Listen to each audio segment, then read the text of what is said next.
Trill my alpha, AGS Jabari. Y'all know what time it is. Place your bets. Source up and shut up. Alpha Infinity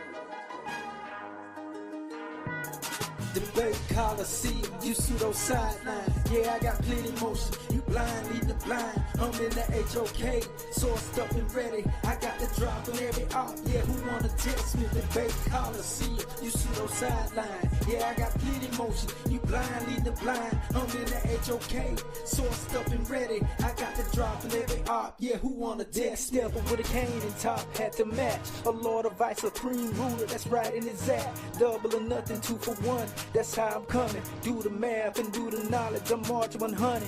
And I stay reppin' that 5. Who wanna see me live? Got a murder man vibe. Bodies in my archives. When I up my source, just up the score cause it's a rap. And I be that more. You don't remember he was cap caught blabber lacking in his babble. Ran down on him. The real driller from Manila. I stood over homie. I took his fast. He was fake and he was false flag. And I'm here to rep that right way. And I'ma keep spazzing. Behind my people I stand on business. Yeah, I'm crashing out. And if you cross my golden path, yeah, I'm flashing out. Got a bucket list of future bodies in my inventory. My peer reviews are undisputed. You can keep the glory. Every appeal to authorities just to cry for help. And intellectual cowards, they die 1,000 deaths. Who really want it with me? I stay war ready. Round for round, got 100 slides. Who wanna test me?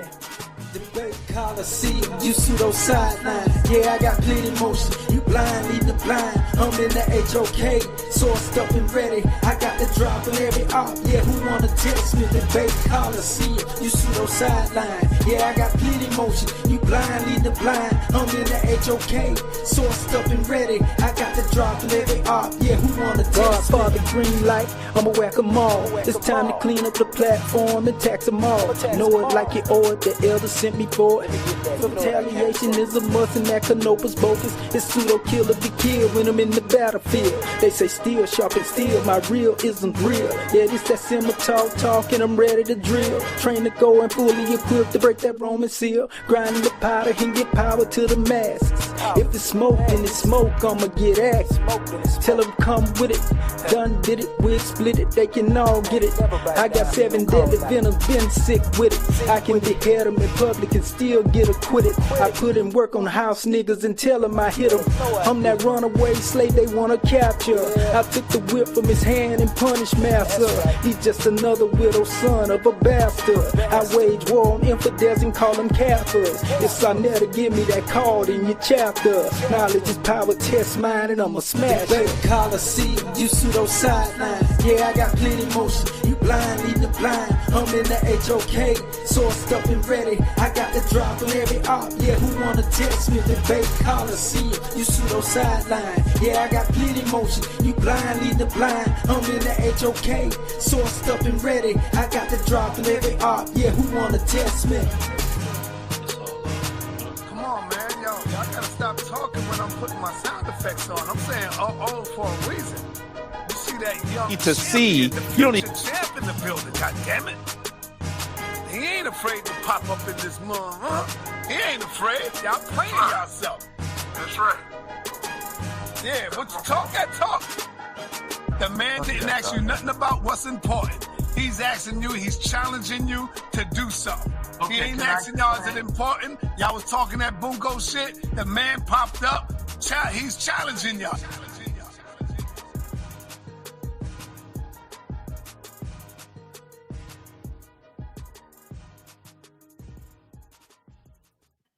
Yo, a quick announcement, man, real quick.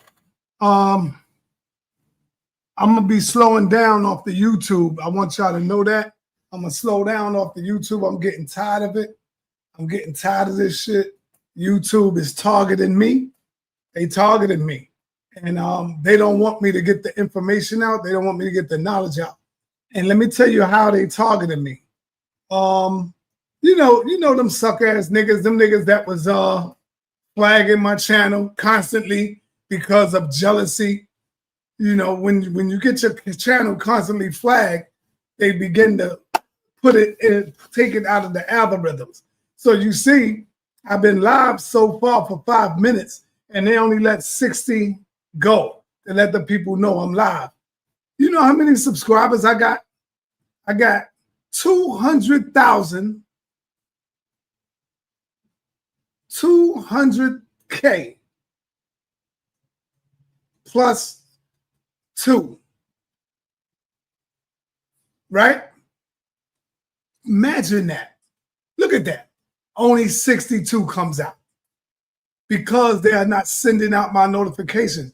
They already done shut sa.neter studios down because of jealous niggas that was constantly flagging back then when the polite case was going on and all of that stuff. And all them niggas was flagging me, trying to move me out the way so that they can do debates. Ain't that some crazy shit? And then we talk about the white man all the time. That's why I say, ain't no white man do nothing to me. Niggas done something to me. Niggas tried to stop me. Stop my shine. Because of jealousy and enviness, brothers and sisters. Yep. Because of jealousy and enviness. And so therefore, you got 61 people watching. Watch. Let me just put this up so y'all can see it. Everybody else, they get 5,000 people watching, 4,000, 2,000. Why? Because they not shadow banned. Ain't nobody bothering them. Ain't nobody flagging them. But I was getting hit after hit after hit from niggas like Chris Harris, Neil X, Solomon, all of them niggas over there was doing that because of jealousy. Because of jealousy. Because all they wanted to do was try to fill in my spot. I mean, come on, man. Go for what you go. Go for your shit. You ain't got to do all that. Check this out. Let me show you.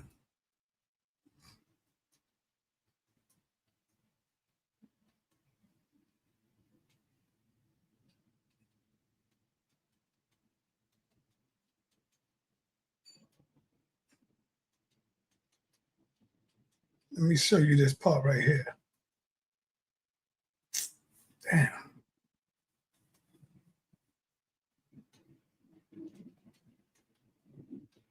There you go. So you can see it right under my name, right under House of Consciousness, right here with my logo. You see 200K. You see 200K. I'm getting tired of this shit. I'm just getting tired of YouTube now, man. Because it's like it's all for nothing now. You know what I'm saying? So I'll be doing other shit, man. I'm just sick and tired of this shit. Anything y'all want to see of mine, it'll all be on my Patreon or whatever. I don't even care. You come to it, you come to it. You see it, you see it. It's $5 a month, whatever. This shit is just for nothing. You know, but anyway, I'm going to give y'all the debate, man. Peace and blessings. Here you go. To see, you don't need to hear this to know what's happening. I needed to hear Zion's information in order to deal with him. And I'm going to tell you, he said a lot of stuff that if you are not studied, you could think it sounds great, and you could think that he did a great job. Well, tonight, brothers and sisters, I am going to show you the overwhelming, the amazing fallacies that our dear brother put forward. The first thing I want to make extremely clear is this particular statement that I'm going to make. I come from the tradition of Abraham, Isaac, and Jacob, which is a black tradition. After a defeat on Zion Lexx's part, we're going to walk out of here as brothers. And he's going to come back with something more. Because I know that you can't hold that brother down. But yeah, I want you to be clear, family, he's going to be bound down today. I just want you to be clear. Now, Brother Jabari made some strong claims. You see, I gotta say this word. What Brother Jabari forgets about me is that I'm extremely meticulous.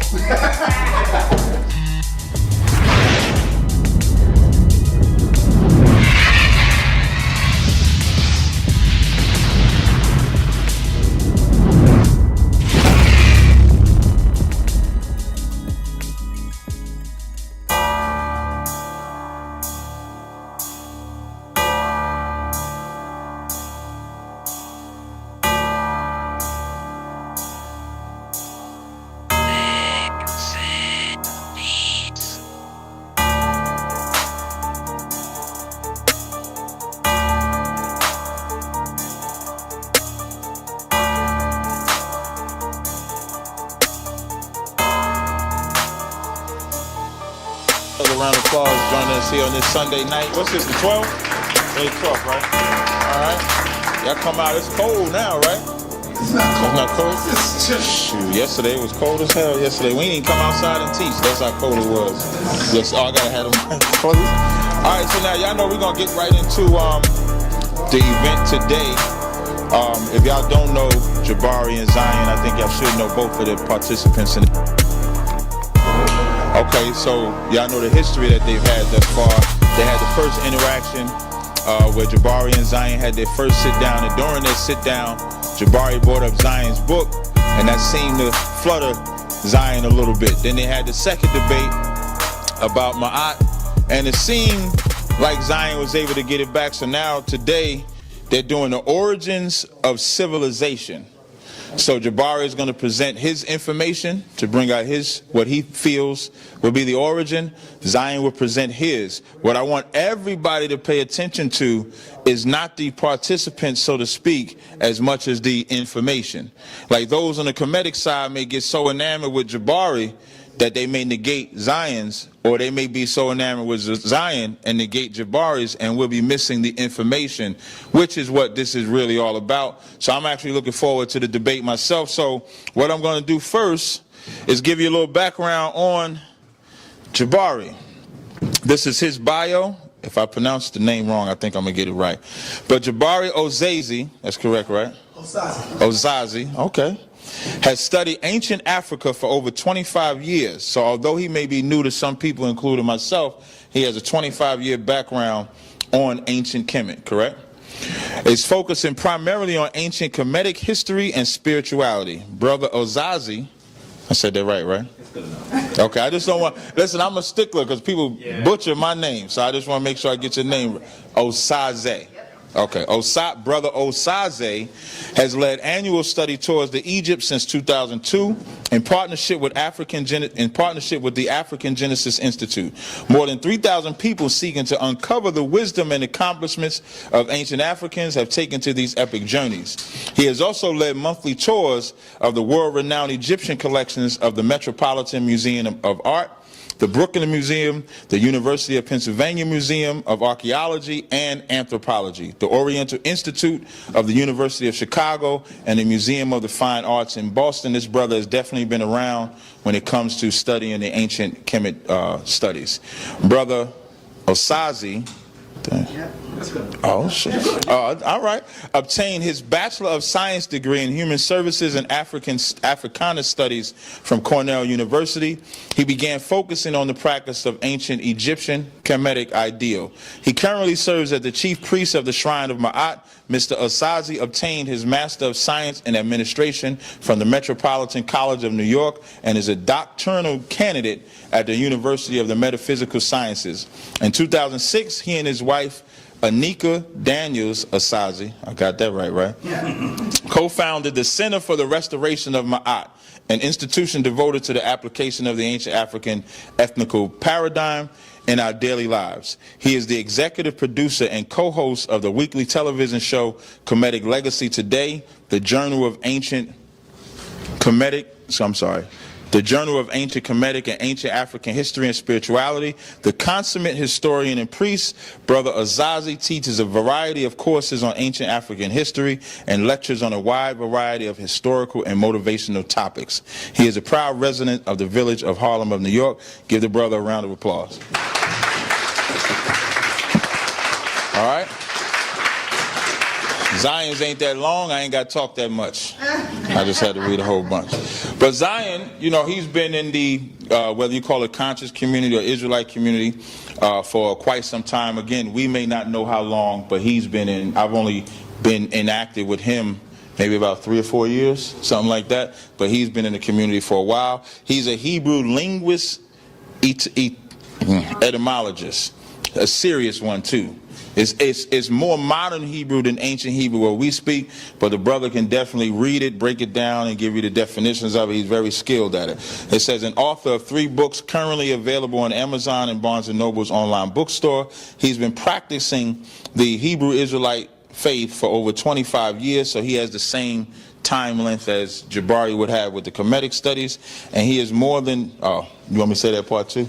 he is more than ready to tackle the Kemetic priest Jabari. All right? So what we're going to do now, so that was just basically to give you a brief introduction. I think the most important thing is to see that, but the most important thing is to know that you're not looking at men that don't have a vested background in what they're going to be presenting today. They both have a level of time. So we're going to take a look at their information and see how we rock out. So now from here, we're going to have a coin flip. They Dr. Reds, you got a coin, brother? Come on. They said it's the Hezekiah. They said it's the Hezekiah coin. That's what they said it was. Come on up and flip that coin, Dr. Reggie. Check this out, because you know Hebrews don't believe in magic; they believe in Yahweh. So Nah, we could have rolled dice if you wanted to. We could, we could have shook the dice. Yeah, we could have rolled dice. get the mic. But I was being You want the mic? respectful. Get the mic. Where's the mic? All right. Jabari, you want to call it? Call it. No, you read my bio first. Let him call it. Thanks. You said, Say it loud. Say it loud. I'm from the islands. I gotta say heads, me ain't saying tails. All right, let's go. Let the people. he can't even catch.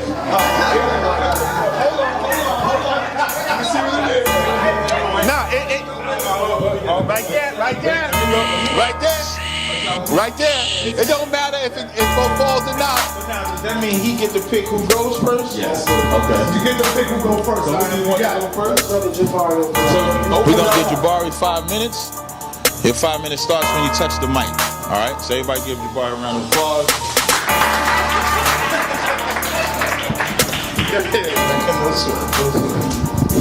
Peace, family. How are you? I know you could do better than that, even on a Sunday night. Peace. How are you? Wonderful, wonderful, wonderful, wonderful. Got the ululations going. I want to start by saying thank you to Brother sa.neter for putting together these discussions. He is hosting an incredible international dialogue for people of African descent. And I know that sometimes we get concerned that we're debating, but I know that in my hood, we say steel sharpens steel. And we definitely need to be sharp to be able to address these burning topics that we are addressing in 2017 in Harlem and the Harlems around the world. So I want to thank him for that. Then I also want to make sure that I say right up front that I have respect for my brother Zion Lexx. How could I not? We both have Guyanese. So this is a disagreement and a discussion around ideas. It's not about individuals. I have nothing but respect for him. From what I know about him, he's as upstanding a man as I have met. So I want to be absolutely clear about that. We are going to disagree on concepts. We're going to disagree on history. We're going to disagree on application. We are going to disagree on those topics, but we will not disagree on the fact that after this is over, we need to figure out how to work together to get the Tom Who boot off our neck. So please, you better clap for that. Don't be confused that we have a heated debate and that doesn't mean that we're not going to try to work together, because we will. Okay, and I've said that to Zion, and I'll say it anywhere I need to. Now, having said that, let me say that this is our third discussion, and in actuality, it's probably the final debate, right? Right. And I'm going to tell you that in the first discussion, we had a debate that was a bit truncated. And as Tasariak rightly described, I began to describe my dear brother's book, and he might have gotten a little flustered, a little uncomfortable. And honestly, that was not my plan, because I want Zion to always bring his A game, because that's why it's worth for me to bring my A game. And so I really, really was not happy that I believed he got a bit flustered. But in our second debate, and people were saying all over, Jabari won, Zion got defeated. In the second debate, Zion came with the presentation he probably would have given the first debate. That's right. And he did a very good job. I have to admit, he did a very good job. I'm excited about that, because I want to be able to deal with an opponent. And some of you said, well, this means that Jabari lost. But I want to be clear that in order for me to debate Zion, I have to know his information. You are seeing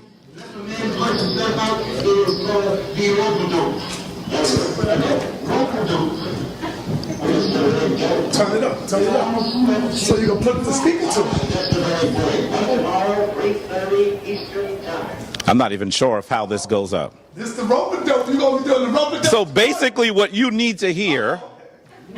Turn it up, man. You turned it down. I don't know what's going on here. We need their tech because their system it's all hooked up into their system. The point is this though, you don't need to hear this to know what's happening. I needed to hear Zion's information in order to deal with him. And I'm gonna tell you, he said a lot of stuff that if you are not studied, you could think it sounds great and you could think that he did a great job. Well, tonight, brothers and sisters, I am going to show you the overwhelming, the amazing fallacies that our dear brother put forward. We are going to get a full vetting of our dear brother Zion Lexx's ideas, his scholarship, and his concepts. And after that, after a defeat on Zion Lexx's part, we're going to walk out of here as brothers.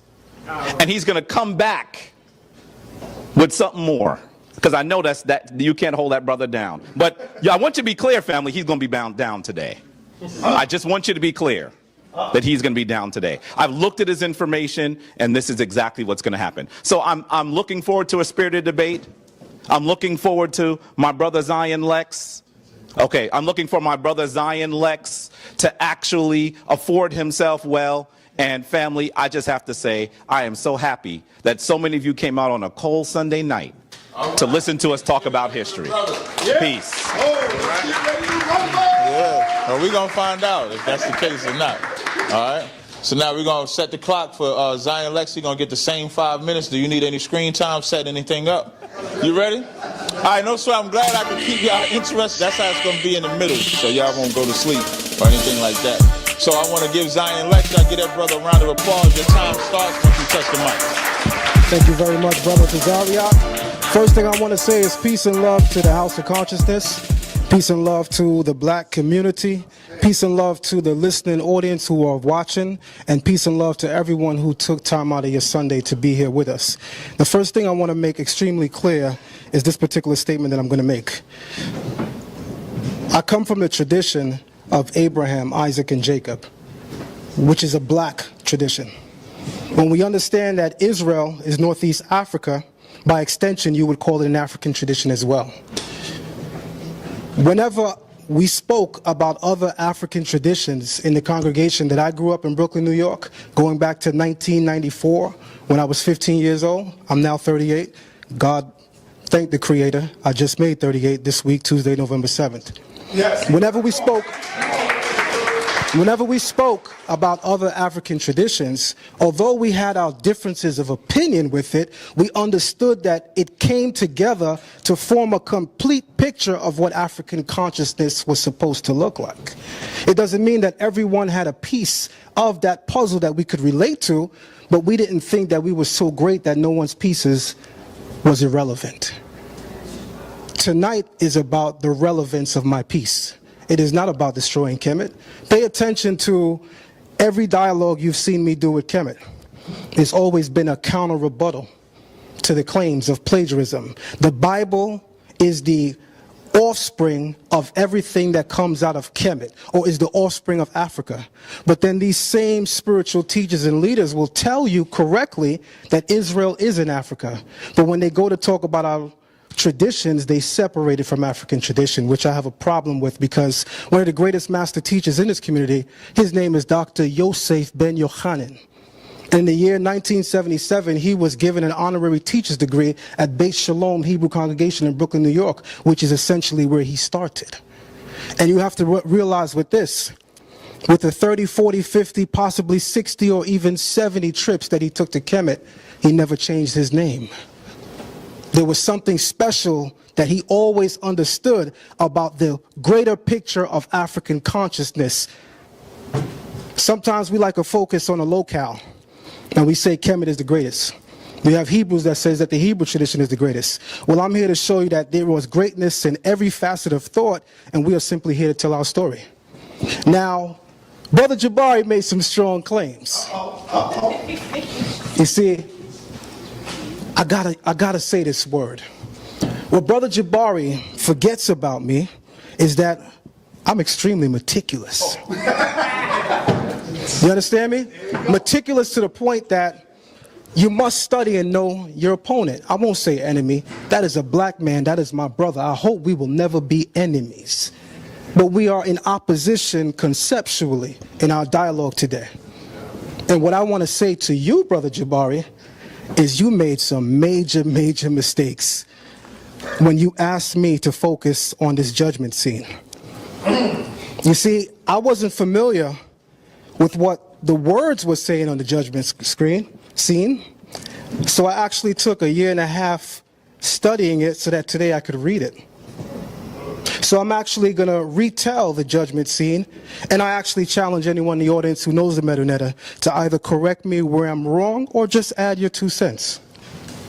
You see, when we study the traditions of others, it should not simply be to bash it. Because what if what you're studying may point you to a greater source or a common source? You see, what we have to remember, and I think I'm looking at an audience of African people, what we have to remember is that Kemet may have been the apex of African civilization in the minds of the majority of the Afrocentric thinkers and teachers that have graced our community. From the Hebrew perspective, we tell our traditions which we think is equally great, if not greater. And it is on me today to prove to you that my tradition has its own source, void of any source that was given to us via Kemet. Does that suggest that Kemet did not lend credence or greatness to other civilizations, possibly including the Hebrews? Absolutely not. In fact, I'm going to be forthright and show it to you today. So with that being said, I thank you for your time. All right. Give Zion a hand. He ain't need no videos, no props, no nothing. So you got 2 different sides of the spectrum coming. During this portion of the segment, as they get ready, this will be 40 minutes each. So they'll be able to dissect, check their time out, and just make sure you look at the information. Don't be turned off from it being Kemet or turned off from it being Israel or whatever angle or approach they're going to give. With that, give Jabari a round of applause. Your time starts. Once again, peace, family. I'm looking forward to this lively conversation. I'm looking forward to us describing our scholarship and proving that our arguments are actually supported by the data. That is what, if I do that, I'm going to be in front of there. So that is what I'm going to try to do. And I believe that you're going to follow this discussion, and we're going to have a lively discussion, not just between Brother Zion, Lexx, and myself, but also with you. Because if you don't know this, there is a moment that we're expecting we'll be able to open to the audience, and I'm looking forward to hear from you as well. So let's get it in. Now, we said that we were going to talk about the origin of civilization. So before I begin to talk about Zion, Lexx, first let me say this. I need to say, I need to say thank you to the Creator, and I need to say thank you to the ancestors for allowing us to be here intact to have these great debates and discussions. Now, we said that we were going to talk about civilization, so that's what I'm going to do. Before we even talk about our ideas and contrast them, we need to talk about, well, what is the origin of civilization? I'm going to do this very quickly. I only have 40 minutes. And my discussion on the origin of civilization lasts 4 hours. So we really need to move quickly. So I'm going to just start here. And you are looking at an early human ancestor. This great African queen, I'll call her, that the Ethiopians call Dinknesh. Say Dinknesh with me, please. Dinknesh. Actually is not Homo sapien sapien like we are. She's a close relative to Homo sapien sapien. But with the study of Dinknesh, we began to understand that Africa was the origin of all of humanity. So in this discussion, we're going to talk about the origin of humanity and also the origin of those implements of civilization, those things that allow us to be modern people. Medicine, science, mathematics, those things. And I will posit to you that it has an African origin. I will posit to you that it has an origin on the continent of Africa. And that is the argument that we are going to make here today. So you're taking a look at Dinknesh. She is roughly 3.2 million years old.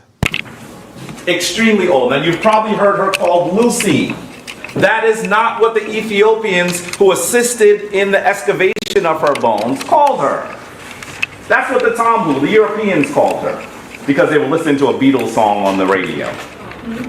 That's why they called her Lucy.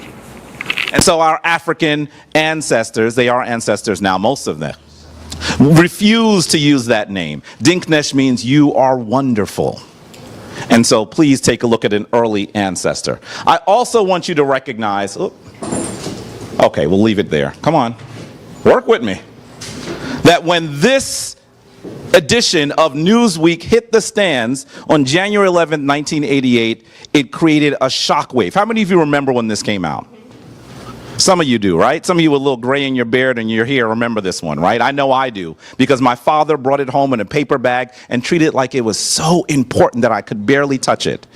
And he said, look at this. This tells us who we are. And then he said, you can't look at it now. We're going to talk about it at dinner. No television. We're going to talk about how Africa gave birth to all of humanity. So what did this study prove? It actually proved, through studying the placentas of dozens of women around the world and looking at their genetic code, that regardless of race, regardless of ethnicity, regardless of continental origin, all of the people on the planet have a common ancestor, and she is an African woman. That is what the DNA evidence proved to us. In fact, it seems like that this woman is around the region of Central South, Central East Africa, where the people today that are called the Khoisan people live. Sometimes they are pejoratively called the Pygmies, but we know that that is not a name that we will use. I'm going to let you take a look at this beautiful father, mother, and child of the Khoisan people. By the way, sometimes people say to me that they have eyes that look Asian. And I often say, those aren't Asian eyes. Those are African eyes that we loan to our children, the Asian. That's what we're looking at. You're looking at how Africa gives humanity to the world. Let's move a little faster. By the way, here's a close-up on the Khoisan man. And of course, when we look at the Khoisan woman, there's something else we have to acknowledge. I heard a brother say, oh. The Khoisan women have a trait that we call steatopygia. Say steatopygia with me, please. It means that if you actually study the angle that their derrieres hit their back, they generally come off at the angle of 90 degrees. And you know that this is the trait of the African woman that we revere. Brothers, there's a reason why we're mesmerized by our sisters as they walk down the street. It's because as they walk in this rhythmic fashion, they're reminding us of the most ancient African queen, who was not only our right mate, but also our mother. And so that is the reason why we are still captivated by that. I remember when I had my Tomhu peers in college, the women always wanted their butts to be small. My butt is too big. And I was like, we don't say that in our community. And that's because we remember. Now, of course, you know, they've acquired her memory, because we even see poor Miley Cyrus trying to work with something that she ain't got as she tries to twerk. But understand that this is a marker of these sisters that give humanity to the world. And you have to understand that when we go to Kemet, now I've gone quite far afield because we don't have a lot of time, you see something similar. This statue is so old that we don't even know her name. But you will see that she has a big derriere, wide hips, and she also has what are considered to be sagging breasts. Why? Because she gave birth to all of humanity. Where is this statue? Come on, y'all. It's in the Brooklyn Museum. Did you know that one of the earliest images of your African mother is in the Brooklyn Museum? One of the most ancient pieces that you can find here in your backyard. You need to go see it. And this one here, which is very similar, is where? The Metropolitan. I knew Brother Reggie was going to say that. In the Metropolitan Museum. So you have the tools, the artifacts to make the argument of your primacy, brothers and sisters, right in your backyard. And this is something that is of critical importance. I don't want you to think that this is only something we see in Kemet. Here are the ones that we see in Europe, the area of the Tamhus, Eurasia. This one's in Austria. And look how old that is. This is older than the Kemetic ones. 28,000 to 25,000 BCE. We have one in Moravia, which may be a contemporary, but may also be a little older at 29,000 years old. And there's also this drawing in France at 25,000 years old. Now you might say, are the Tamhu carving their mothers? Not quite. What you should understand is that the early Tamhu was an African. And so yes, they had memories of their mothers. And there's some people who like to argue with me, mostly those Western scholars that like to say, well, how do you know this is an African? Take a look at this one. She even got cornrows in her hair. You should be set there, brother. You need to understand that this is how we actually prove that we are the mothers and fathers of civilization. And here's a description of the migrations. Now, some of this has changed a little bit. Some of it has changed a little bit. We're beginning to hear that perhaps Africans left Africa and went to this area a little earlier than we might have thought. And I know that the Tamhu that hound me on social media, like they probably hound you, said to me, this is proof that the European is primary. I said, do you even read? Because all that the articles are saying is that maybe we left a little earlier than we thought. They're not saying that they certainly are not Africans. And that is what we need to understand. So you can actually see how we made our journeys. And see, we believe that humanity had its origin in this region, the southern east area of our homeland, and then makes its journey northward and westward into these different places. So that I will say to you, family, if there is a person on any corner of the continent, it means that Africans traveled there. That's what we need to understand. And that is exactly how our people journeyed. Who are we seeing here? Any idea who this person is here? It's a model. How about this one here? You are seeing a forensic recreation of the first European and the first American. Based on the fossils, they did a recreation of what they must have looked like. And clearly you are seeing that these individuals are Africans. You populated the entire globe. That is what we do. Now, one of the things that we'll also talk about is how you gave. Sometimes the European, the Tamhu, is willing to give us that we are the genetic mothers and fathers of civilization, but they like to pretend that all those things that lead to modern civilization, they created. And we know that that argument is incorrect as well. So let's talk briefly about the founders of Kemet, and we'll talk about some of the other portions of civilization, because I will argue to you that ancient Kemet is the flower of African civilization. That there is no more prominent or more influential nation on the face of the planet. That is what I argue to you. Not because I'm Kemetic, but because I'm an African. That's why. If I had practiced the Vodun tradition, I wouldn't be making another argument. If I had practiced the traditions out of South Central Africa, I would not be making another argument. This is the argument that is backed up by the archaeological data.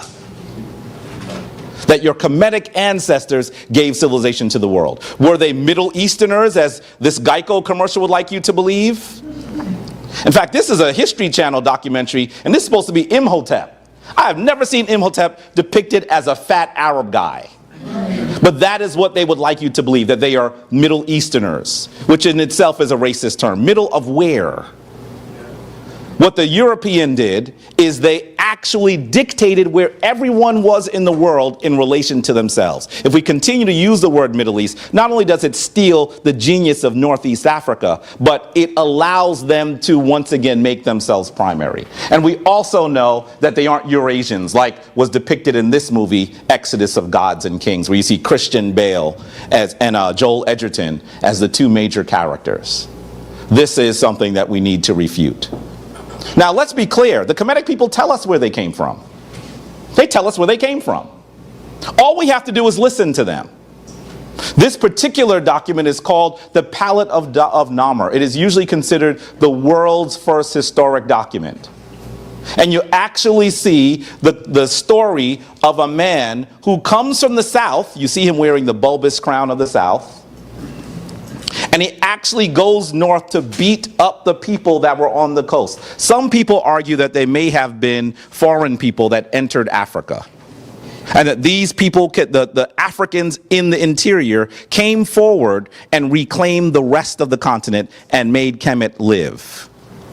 Now, I'm going to tell you why there's a fallacy in starting the story of Kemet here in just a few moments. But understand that this is how the Kemetic people, the owners, the progenitors of the world's most powerful civilization, tell you where they came from. And in addition to that, I don't know if you've seen this before. Who's seen this?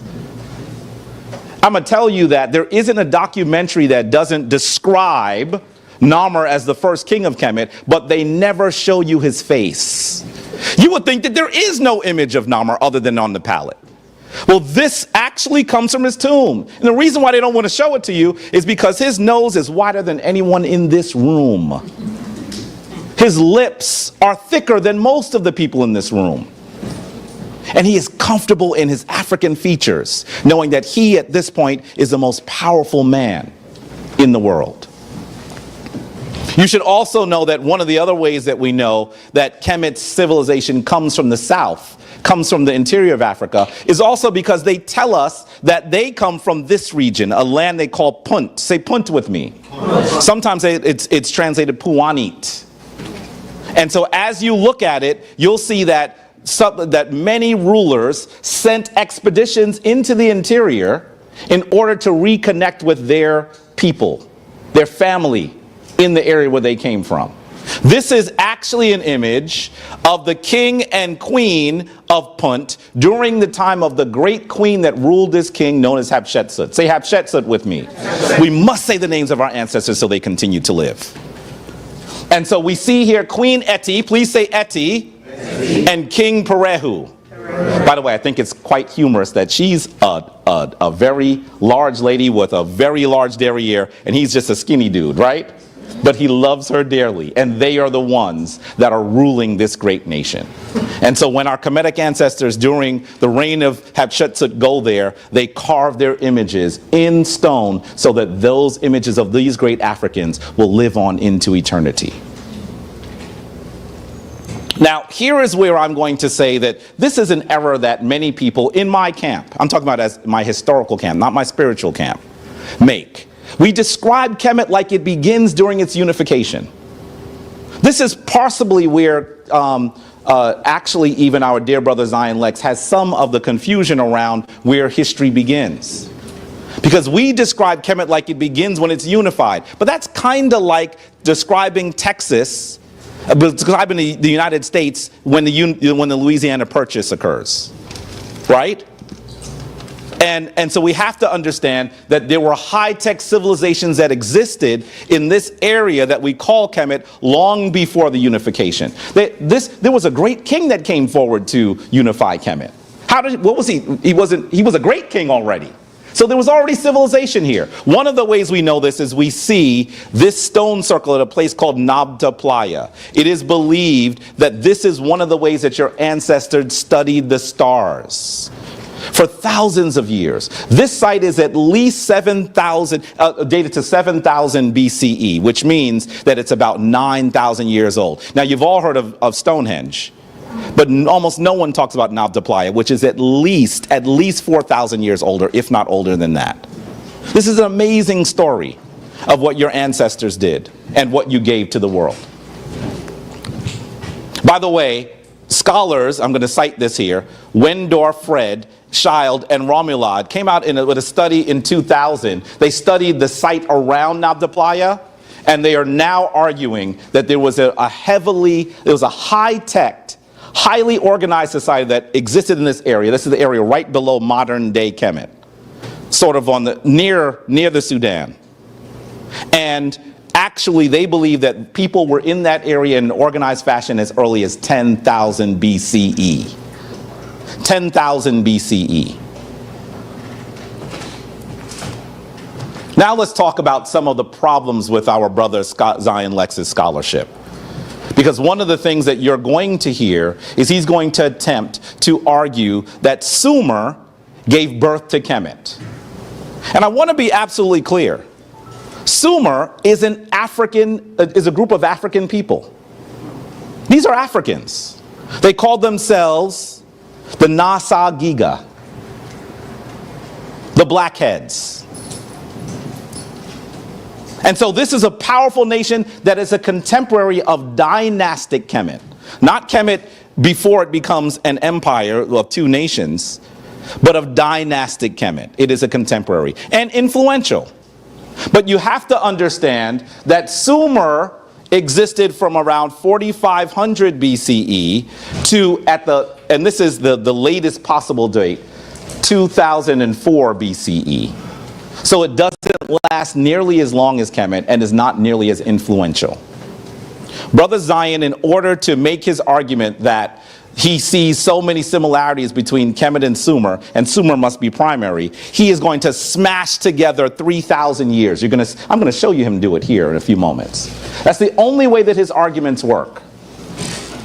And I really wanted to go after him in our second debate on it, but I said, let me wait, because I need to hear more of this. Because I want to be able to prove what he's doing and where the fallacious logic is occurring. Now, I know that he has challenges sometimes when I talk about his book, but we're talking about Kemet versus the Bible. How could I not talk about a book that is described by this brother that is called Ancient Kemet on Trial? Don't you think I'd be leaving something out if I didn't mention he authored a book called Ancient Kemet on Trial? And so you have to understand that when you look at this book, it has a lot of problems. It has no sources, no footnotes, follows very little rational process, has many tables and pictures from other sources without attribution. Now that's the part that some people got a little upset about. Because I actually challenged our brother on where some of his information came from. And then in our second debate, he attempted to say that I did the same thing in my book. All right. Okay? Yes. So, what you're actually going to see is that I actually proved that some of the things that he placed in his book, he took from other sources. And he argued that because I used an image from a Lionsgate film that I did the same thing because they didn't give me their permission.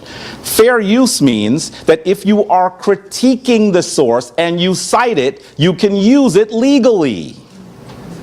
Brother Zion Lexx, and I'm going to show this to you in a minute, actually puts these images in his book, and they are simply there to support his argument. He gives no attribution.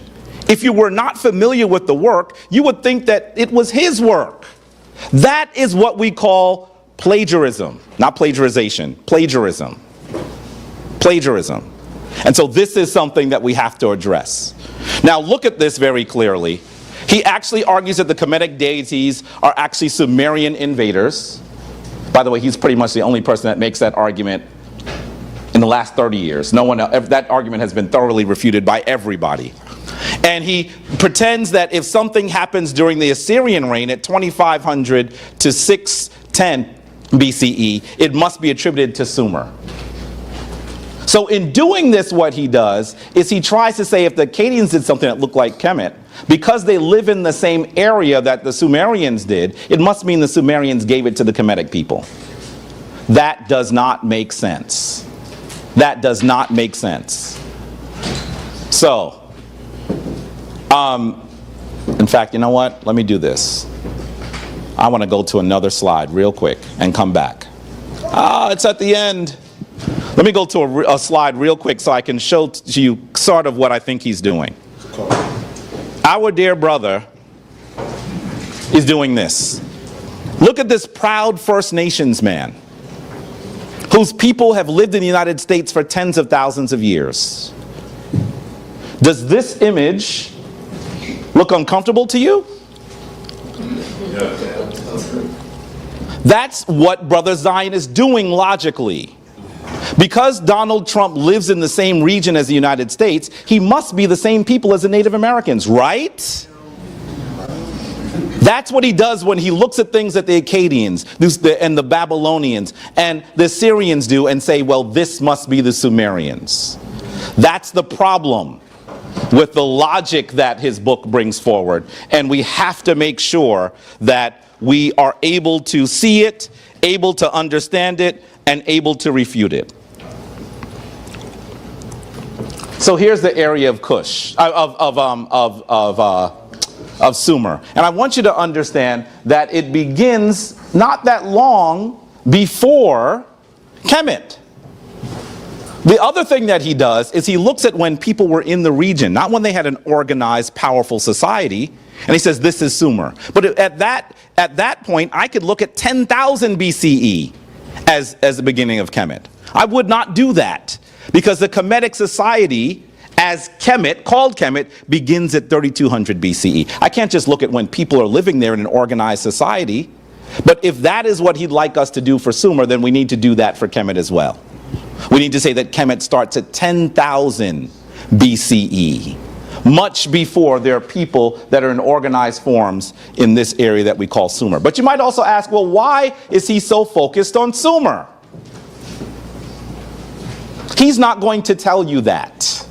Ask him. Because in 2 debates, he hasn't even told you that. Brother Zion has an ulterior motive.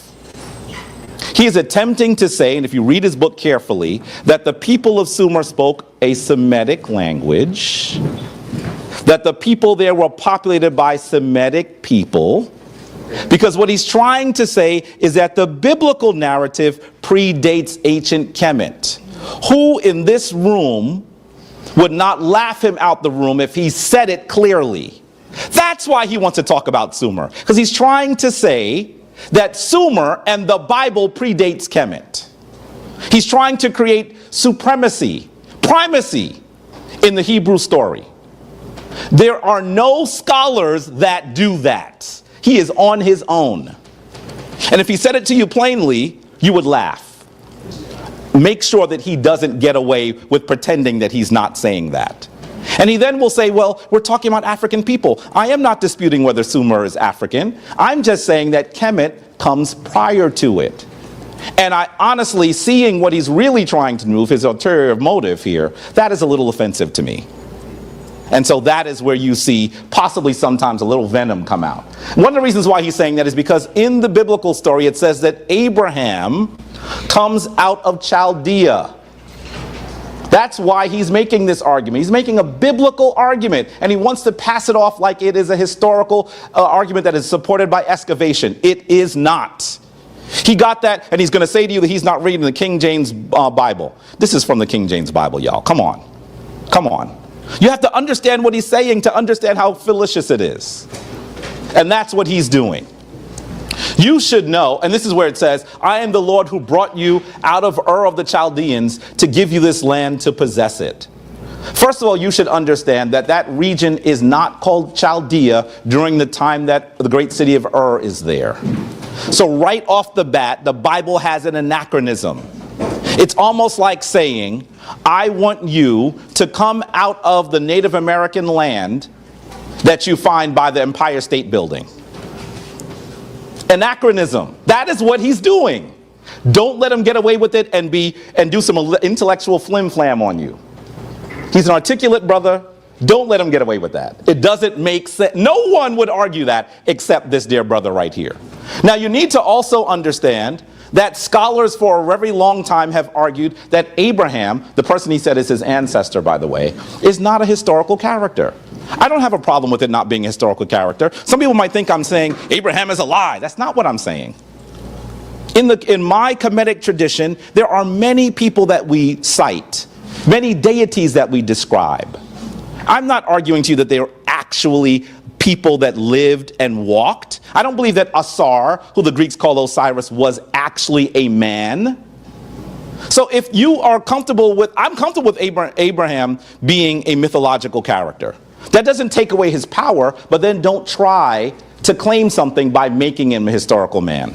Because we know that we see many anachronisms. Like, for example, the Babylonians are not known as Chaldea until much, much later. He's depicted in the story with camels. There are no camels in that region during that period. That's like us saying these great Africans traveled to the United States, traveled to the New World before anyone else, and when they got into the Cadillacs, what? That's the story that is given to you in the Bible, the story that he's following. There's no outside synchronization. It just comes from the Bible, and there's no archaeological evidence for it whatsoever. The story of Abraham is a mythological. He's getting heated now. He's standing and pacing. This is. I'm not going to play this. Now, this is not just Jabari's idea. Let's read a piece from Paula McNutt. She says, until the last several decades, historians of ancient Israel have tended to begin their accounts of Israel's history with the so-called ancestral and patriarchal period, dated variously to the Middle Bronze Age 1 and Middle Bronze Age 2, or the early part of later Bronze Age. I'm going to jump down. Assumptions about the traditions recorded in the book of Genesis about Abraham's descendants, those in the remainder of the Pentateuch about Moses and the exodus of Egypt, and those in Joshua and Judges and the conquest and settlement. But you have to be very clear here. But now it is generally recognized that there is nothing specific in the Genesis stories that can be definitively related to known history in or around Canaan in the early 2nd millennium BCE. Abraham is identified as coming from Ur of the Chaldeans, but the Babylonians were not known as the Chaldeans until a later date. That's from Reconstructing the Society of Ancient Israel. Biblical scholars don't argue that Abraham is a real person anymore. They don't argue that Joshua is a real person anymore. They don't argue that Moses is a real person anymore. The only people that will make that claim are some people that are in our Dear Brothers community. Why? Because the Tom has to tell a literal story. They are literal. So while he wants to say he's telling an African story, it has to be re-Africanized. It is a mythological story. If he told a mythological story, I'd rock with him all day long. But when he makes it history, we have problems. Particularly when he then wants to speak ill of other African ancestors. So, one of the things that you're going to hear Brother Zion do is now I'm going to show you this very clearly. He's going to actually take, how much time do you give me? It's 40 minutes. Okay. Yes. So what he's actually doing is you're going to see him do something that looked really masterful on sa.neter TV. And when he did it, people were like, yeah, that was great. And I said, I got him. I said it to sa.neter. And he looked at me like, what do you mean? I said, wait till you see this. That's right. So one of the things that he does is he begins to describe symbols that he says come from Sumer. Can you turn it up? Listen carefully. Mic to the speaker or something so he can pick it up. Speaker's up there though. And this represents all of the next room. When you look up inside the room, because the people in the head on. Shh, listen, you find the seal of the pyramid text. You find these star symbols. Nah, don't worry about it. Leave it. What you gonna do is send me the video. Okay. So what he's doing here, let me just speak through it. What he's doing here is he's showing you this sign that he says is a sign for Neter. It's a sign for sky. It is a sign for sky in the Sumer tradition. But then he actually puts this sign for the star next to the sign for Ra. This is almost a subliminal argument that he's making. Because I want him to show me where the Sumerian people use this. Show it to us. And then he goes much further and he tries to say that the sign for Neter or Nter, the sign for deity, comes from Sumer.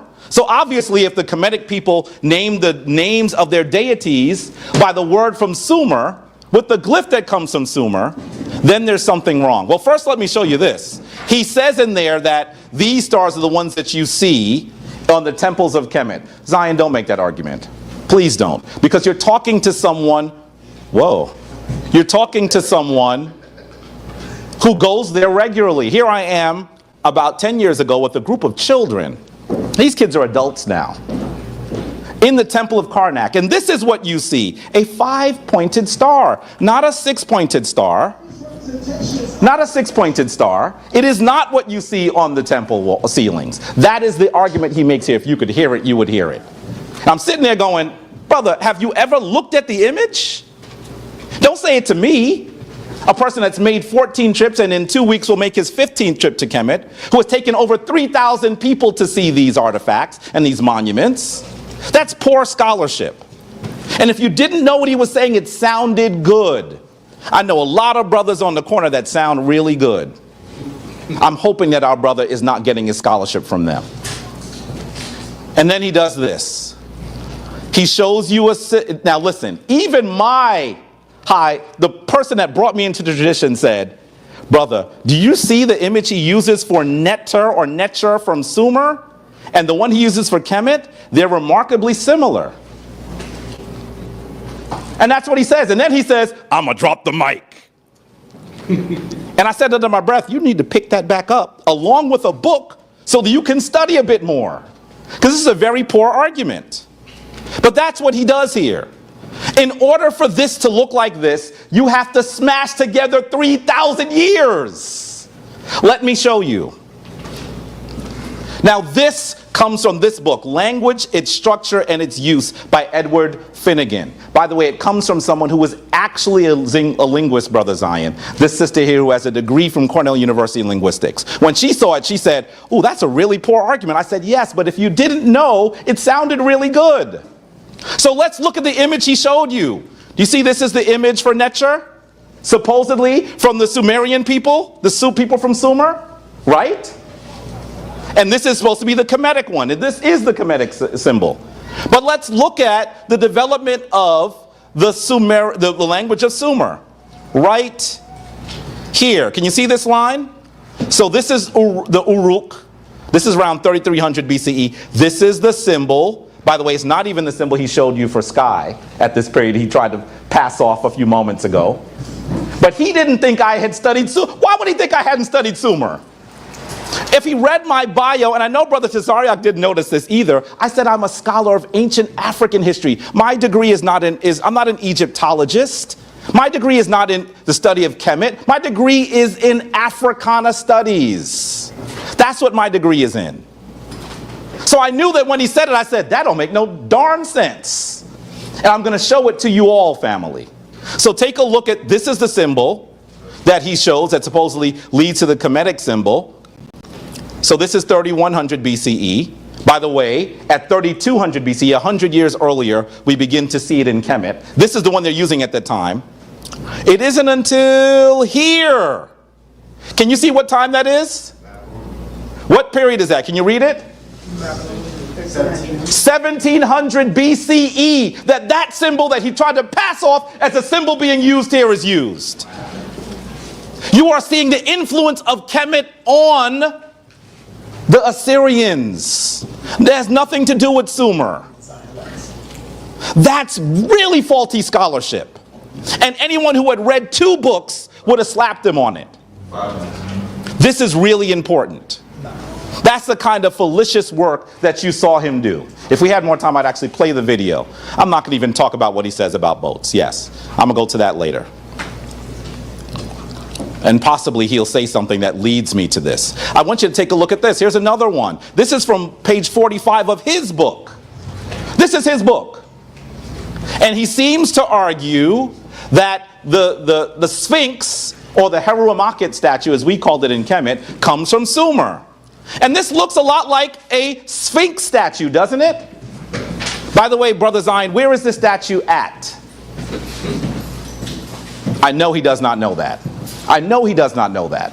This is at the Chicago Museum where I do tours. So when I saw this, I said, I got him. I got him. And how old is this statue? First of all, how old is the Heru Amakhet statue? Some people argue it's much older than the Orthodox date. Maybe as old as 15,000 years old. I'm not going to even go there. I'm going to say that it's around 2300 BCE. So when is this statue from?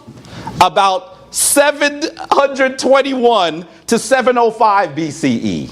Yet he wants in his book to pass it off like this is proof of the Heru Amakhet statue coming from Sumer. If you don't know, it sounds good. If you do, you laugh. And that is the kind of work that we need to do. 3 minutes.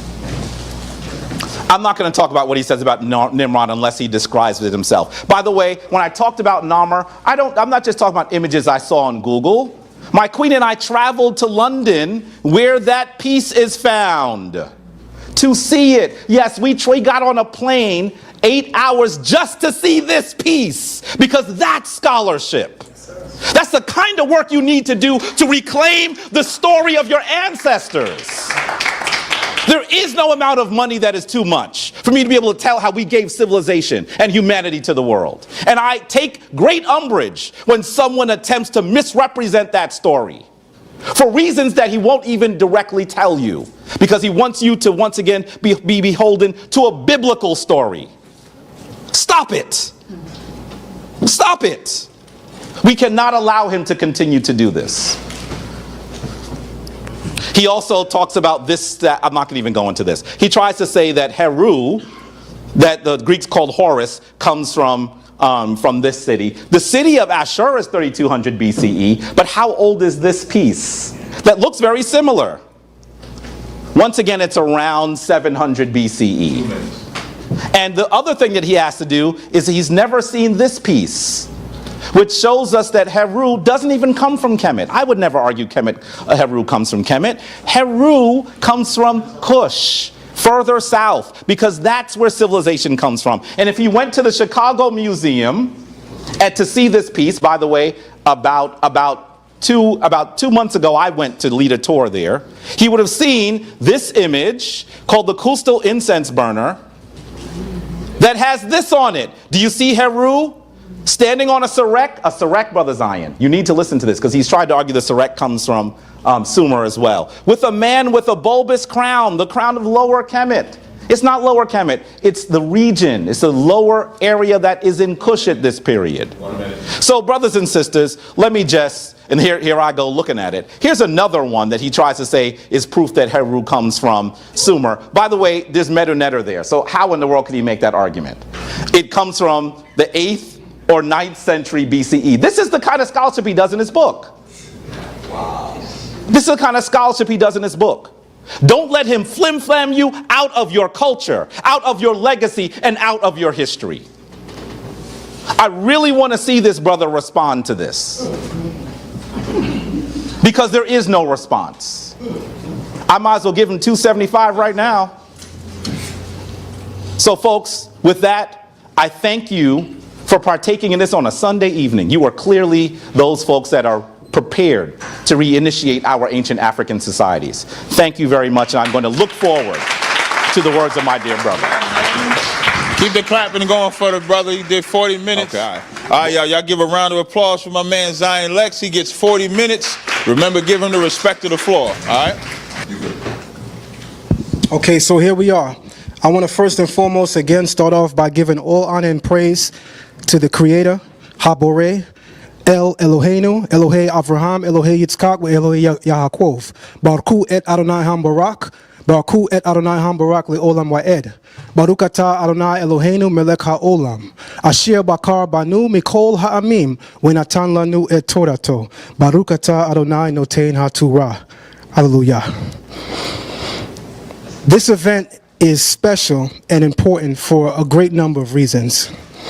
I've had the opportunity, because of the dialogues that led up to this event, to hone in and focus on some of the great minds in the Afrocentric conscious community, coming in particular out of Kemet. And one of the things that I will gladly tell you is that there's an elder who just walked in the room whose work I had never ever watched, witnessed, or heard of until being on this scene. And I want to give you respect in this moment, Baba Heru, for speaking on Kemet in such an open and honest way as you always have. Because in that, you've actually taught me a lot.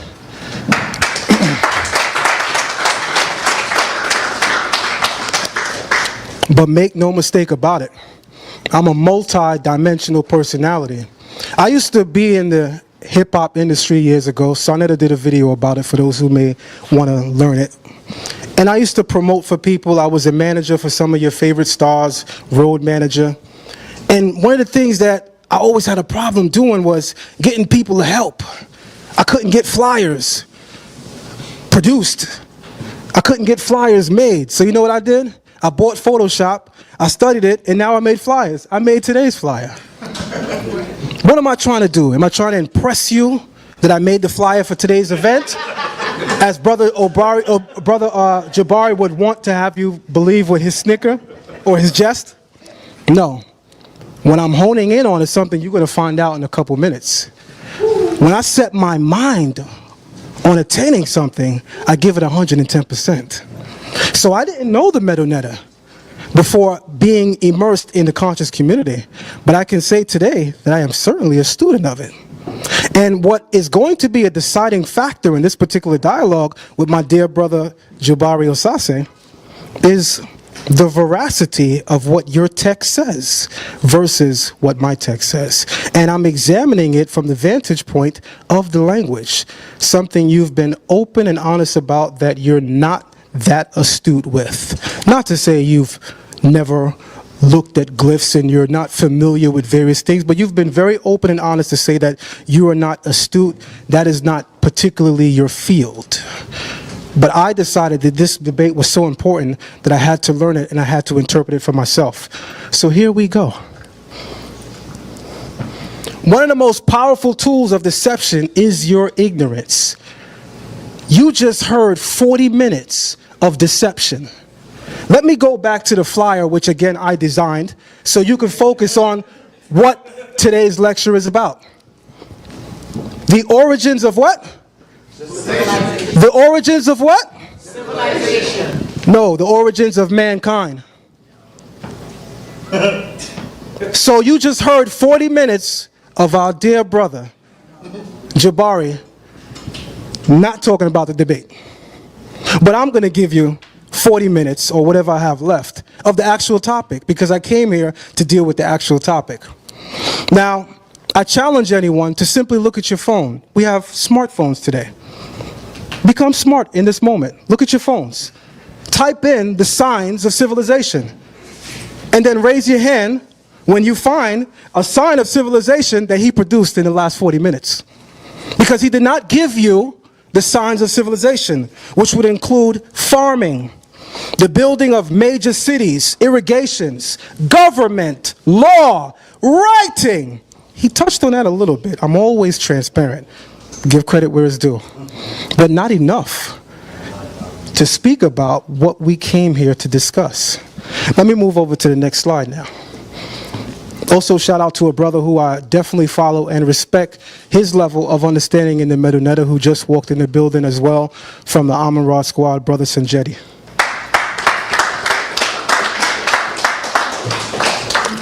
This is a brother that, unbeknownst to him, I've actually watched hours of his videos online where he's discussed the MetaNetter in detail with some of the other brothers of the Amun Ra squad. And one thing I have to say is the brother's a sharp mind. If you want to, if you wish or endeavor to study the MetaNetter, you want to watch some of the Amun Ra squad's videos, especially those featuring Sanjeti and Brother Isar Imhotep. Brother Jabari dared me to do something. He challenged me to become greater in my research. Now, my sign, if you will, in the secular world would be called Akrav in Hebrew, but Scorpio in English. If you know anything about what they call a Scorpio, you know that we live for this shit right here. We live to evolve with information, truth, knowledge, wisdom, and understanding. Oh, you better know that. In fact, I think the first king that Kemet had was called the who? The Scorpion King. Now, Brother Jabari asked me to pay attention to the judgment scene, which I said, for what, to myself? And he explained why. He said, look at the jurors. And this is not the complete scene that he showed, by the way. I want to make that clear. He said, look at the jurors, the 12 jurors. Is this not the basis of Western civilization's government and law? Of which, if you're disingenuous, you would have said no. He was absolutely right in that respect. But I'm a meticulous mind. And I said, let me see what it says. And that's exactly what I did. I challenged Brother Jabari to be open and honest and, more importantly, transparent, because that is what a priest should at least be. And Brother Jabari, when I asked him, seeing that the Kemetic tradition, when it comes to the 42 negative confessions of Ma'at, begins by saying, I have not, does that then assume, if you will, for lack of a better term, that it stems from a tradition that says, thou shalt not, which basically and essentially means I'm asking him whether or not the Neteru spoke this to man. And here we have Ani here. And these are the questions that I asked him. And Brother Jabari emphatically said no. And if I didn't read the meta-netta for myself, I would have believed him. Let's go to that beautiful bean footage. Here we go. Do I need to point this for them to hear, the camera? No. Okay. I'm gonna just get the clip. I want you to listen carefully. He believes that if our tradition says I have not, then there must be something only that says thou shalt not. I don't understand why he would think that. There's no reason for him to think that other than him trying once again to place his tradition as being holier than Kemet. Stop right there before Dr. Ben interjects and shares his opinion. You see, Brother Jabari, because I take information about Afrocentric history so serious, I had to give you credit and assume that with 25 to 30 years of study, you were possibly right, which meant that I should possibly verify and check you out. So I listened to what you said, but then I came across a video on YouTube entitled Dr. Ben in Egypt. He's sitting with someone who I learned from years. My father used to have me watch Like It Is as a child. Remember, I'm 38 years old, not that far from you. I remember watching Like It Is. I remember watching Tony Brown Journal. In my home on Sunday, you know those are the things that you had to watch. And I enjoyed it thoroughly. So I said, wait. There's a video where Dr. Ben is actually sitting down with Gil Noble, the host of Like It Is. And Gil Noble is asking Dr. Ben the very same question I asked Brother Jabari. Let's see what Dr. Ben says, who has more accolades than Brother Jabari, who is that much more respected in the community more than Brother Jabari, who is a grandmaster teacher of all of the Kemetic scholars today, present or not present in the community. Let's see what Dr. Ben had to say in response to what Jabari just said.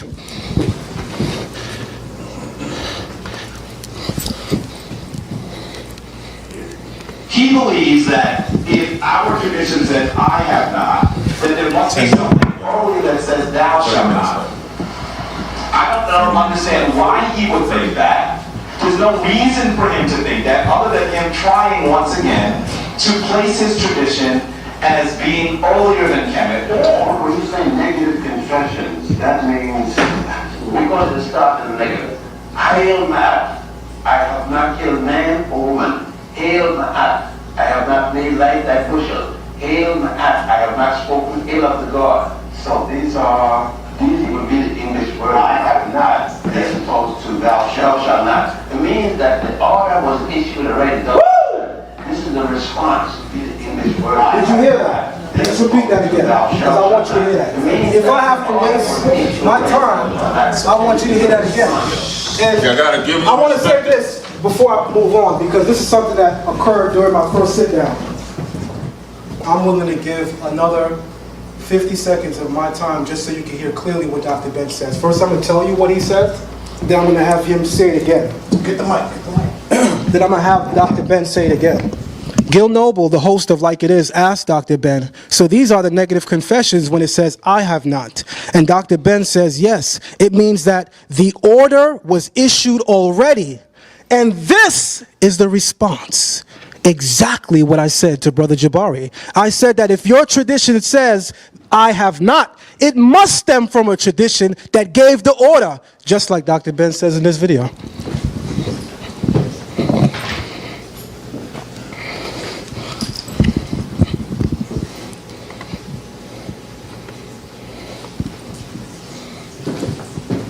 And we'll see why that's so important in a couple slides later. Now, he believes that if our tradition says I have not, then there must be something holy that says thou shalt not. I don't understand why he would think that. There's no reason for him to think that other than him trying once again to place his tradition as being holier than Kemet. Or when you say negative confessions, that means we put the stuff in the negative. Hail Ma'at, I have not killed man or woman. Hail Ma'at, I have not made light thy bushel. Hail Ma'at, I have not spoken ill of the God. So these will be the English word I have not, as opposed to thou shalt not. It means that the order was issued already, thou shalt not. This is the response. Woo! Stop right there. The order was issued already, thou shalt not. This is what? My Hebrews in the building, this is what? The response? Is that what he said? He said the order was issued already, and this is what? The response. Put some respect on Dr. Ben. Oh yeah, I didn't come here to play today. Believe you me, I know Brother Jabari is a very skilled orator. Believe you me, I put a lot of respect on his sincerity in the tradition. And I adjure anyone who is that much curious about his work, if you haven't followed it already, go to his YouTube page. Because I think it is there most pronounced that he is really immersed in it. Sometimes when we get on this particular platform, because it's contentious, we are contending our ideas, you don't get to see how genuine we are in actually practicing these things. So I want you to see that he is absolutely a genuine practitioner as well. Here we go. Brother Jabari challenged me. He said, Zion Lexx, look at the judgment scene. These are the 12 jurors that he spoke about, that I spoke about earlier. So I said, oh, okay, he's got a major point. I can see clearly where the Western civilization is getting their understanding of jurisprudence and law. I have no problem giving that particular scenery to Kemet. When you envisage in your mind and you, as your eyes can see, clearly they are emulating it in Western traditions. But does that mean that every Afrocentric tradition comes from this particular tradition? That is the point of the argument today. Unlike Brother Jabari, I'm not here to put disrespect on Kemet. I'm not here to put disrespect on Kemetic theology practice. I'm here to show that all facets of African history became great.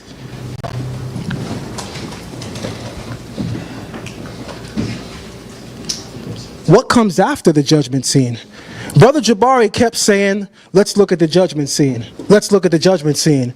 But I found something when I looked at the Papyrus of Ani, plate 4, on what immediately comes after the judgment scene. So let's again look at the judgment scene. It begins here, but this is what comes after. And this part is going to be really interesting. I'm actually going to skip that part and go straight. Oh, you see the Kustal incense burner? I was ready for you. I told you that. So here we go. What is that? Your thing is moving too much, but okay. This is the Pert M. Heru, a recreation of that particular scene that we just looked at. I reproduced it on my own. I took all of the glyphs and I placed it right there. On the Papyrus of Ani, or better pronounced Anui, now that I can read the Metaneta, I actually know there's a difference. Ani is not how you pronounce his name, because when you look at the glyphs, it would be Anui. Ani has been weighed by Jehuti and declared innocent. But let's see what it says here. This is the ibis, which would represent Tot or Jehuti. So we have Jehuti. M, An, Jed, En, Puat, Neteru. What does that say? It says, Jehuti hath weighed him. M, in accordance, Ani, which is the scribal glyph, which is letting you know we're talking about a written document. Jehuti hath weighed him according to the written document, spoken, Jed, spoken, and of sa.neter, the company of the gods. But Brother Jabari told us that doesn't exist. Brother Jabari, did you really think you're the only one that ever read the Medunetta? Did you really think you are the only one who would do it? Maybe it's because you cannot do what I just did. And that is going to be a deciding factor. And that's quite possibly why you said on sa.neter TV earlier this week, this debate is not about language. Because you knew I cared enough about the debate to actually learn the language you should have been studying the last 25 years. Come on, y'all know that's an ether. Jehuti hath weighed him in accordance to the written laws which the company of the gods spoke to him. My brother, pass it around the room for anybody who wants to see it, because I brought it with us today. Oh, we're not playing.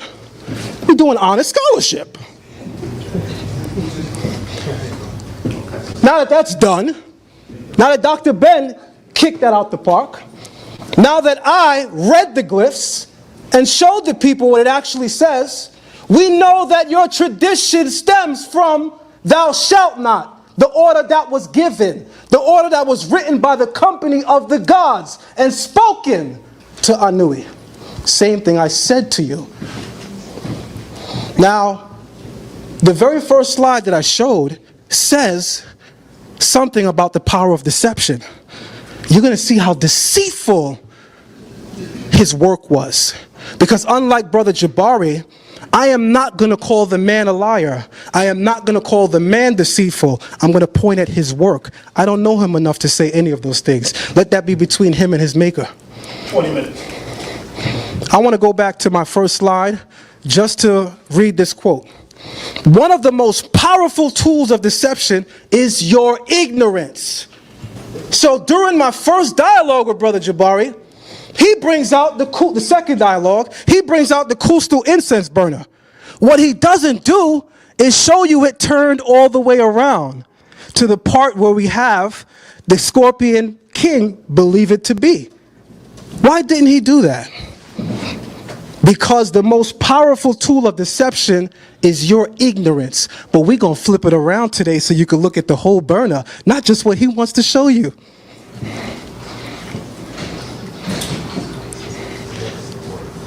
This is so easy. I started to do this like it was nothing. So this is the part that they all show you. And when you focus on the crown, we say, wow, kingship came from the south, because that is the crown of the south. So I said, wow, that was a great point. This is Kustal Nubia. This is the incense burner. I see the crown.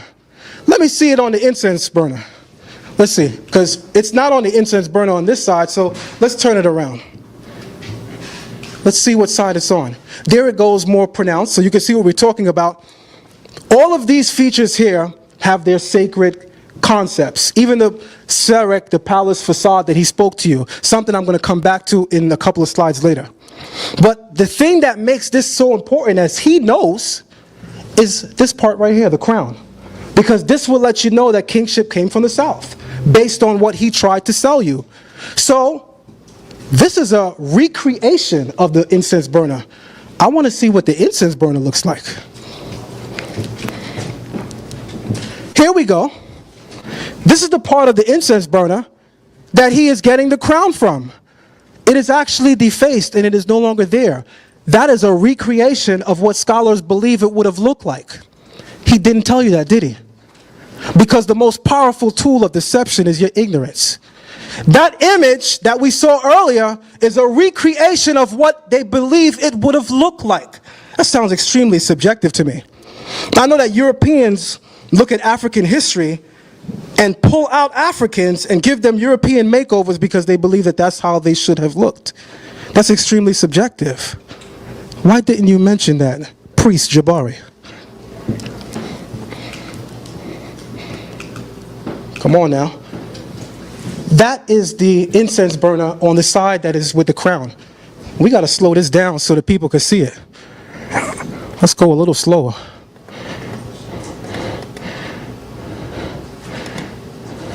I want you to see it actually doesn't exist. This is the side with the crown. If anybody finds a crown here, I'll give you $100 right now. So why does he show it? If the crown is not there, why does he show it? Oh, this is really, really bad.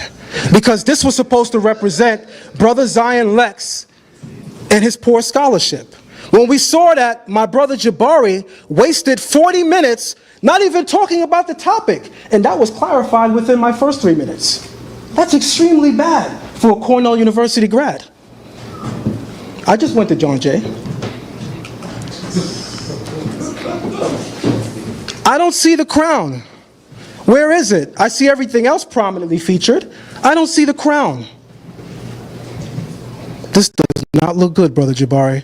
I hope you answer that to the people. Unbelievable. I'll come back to that slide. But he started to talk about Sumeria. How much more time do I have? Exactly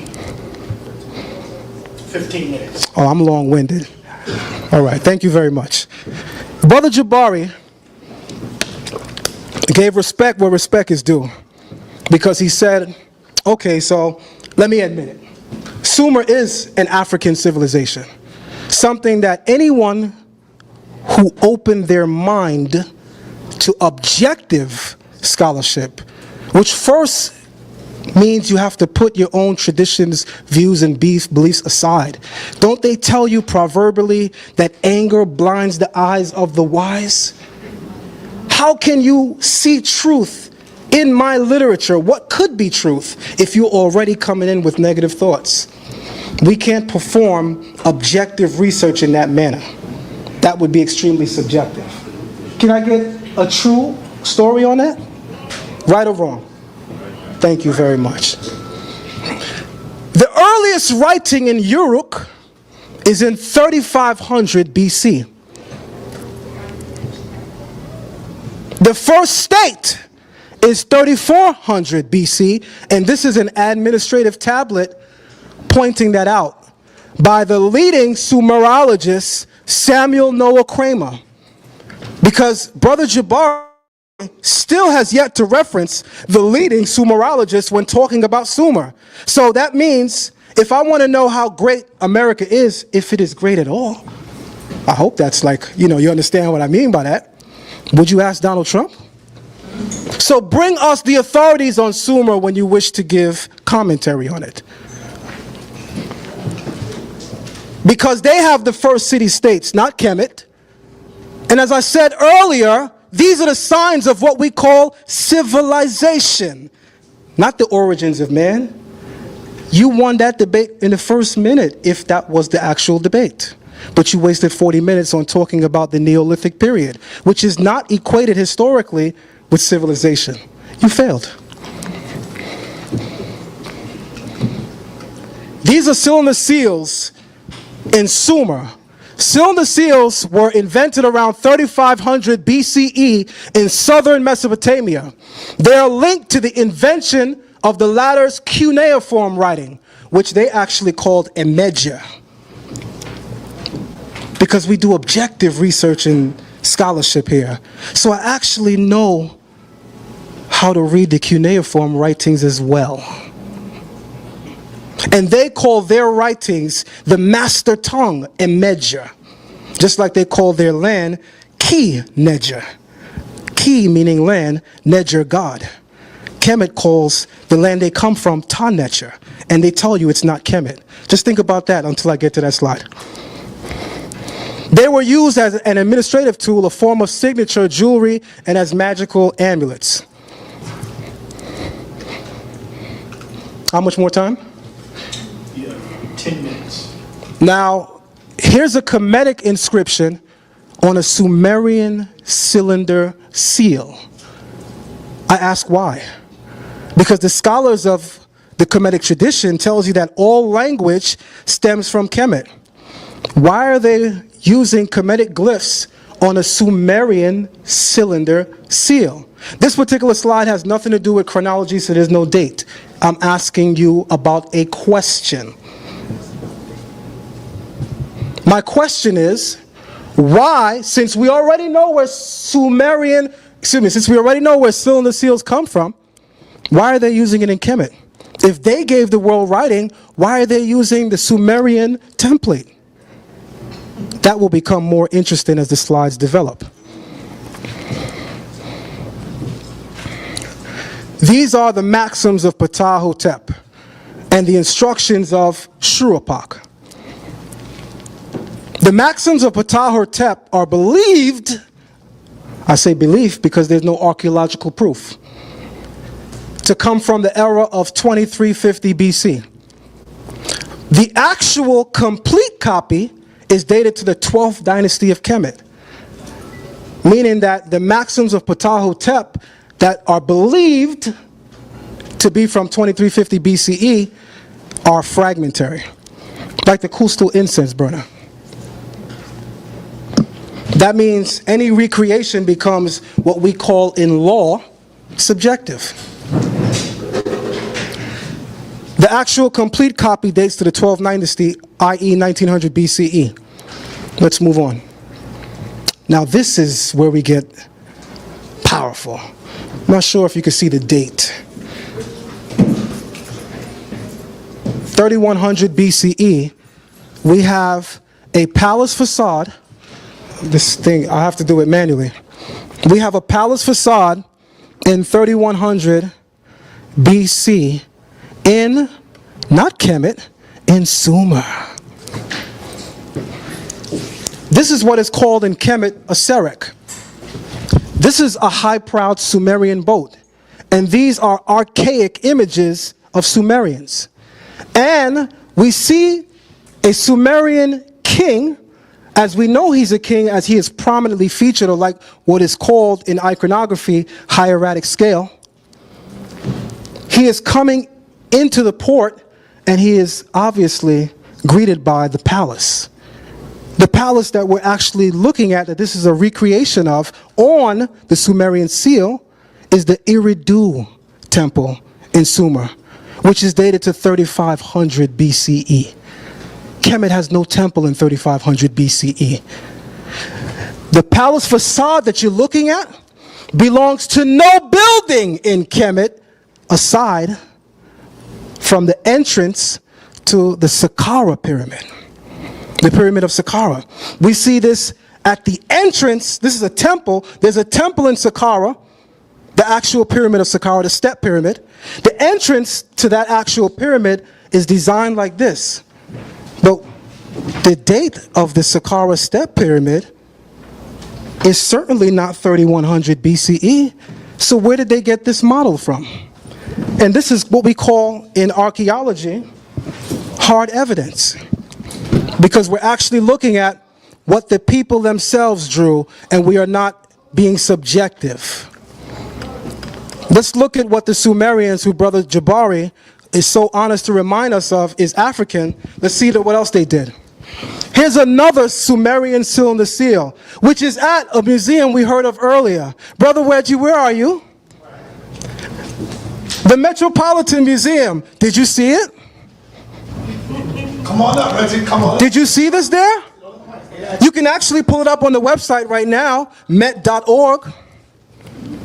3100, 3500, and this is, mind you, this is what I verbatim copied from the website at the Met Museum, and I actually saw it there myself because it's right here in New York City. Again, we see the palace facade, the Serek, and it's on a Sumerian cylinder seal, and it dates from 3500 BCE to 3100 BCE, meaning that we know that the way that they do their dating is not extremely accurate, but we know that they always get a figure which is close, similar to some of the figures you actually seen him put evidenced in the word that he wrote, which is called circa. You don't call circa if it's definitive. But this is in Sumer, buddy. It's not in Kemet. And we know that the dynastic kings of Kemet, the first 5 or 6, all put their names inside of this. But we see its origin is in Sumer, buddy. Can you give 40 minutes of wasted. You're not debating today. No, I just wanted an accurate date. You're giving a long date. I'm giving the date. I'm giving the date that I'll answer him. But he's absolutely right. You need him to help you, by the way. He's absolutely right. You see how I keep getting him, right? Composure. You're a priest. sa.neter. For those that don't know the meta-neta, sa.neter is how we say a priest. But sa.neter in English would be God body. Act like it. 500. The Sumerian cylinder seal temple facade is dated to 3500 BCE to 3100, and it's at the Metropolitan Museum. Brother Reggie asked me for a more definitive date, something I cannot give you, but I did not hear you ask him for a definitive date when he gave you a circa on one of his slides. But I understand, that's your brother. He's my brother too. You are definitely my brother. Wow. Now these are the scripts that he pulled out earlier, which we're going to come back to during the rebuttal. Because I have a rebuttal, by the way. Didn't I tell you when you know your opponent, you know your opponent? I'm going to skip that because that took a lot of time. And here is where I'm about to end. 5 minutes, you said? 4 now. Okay.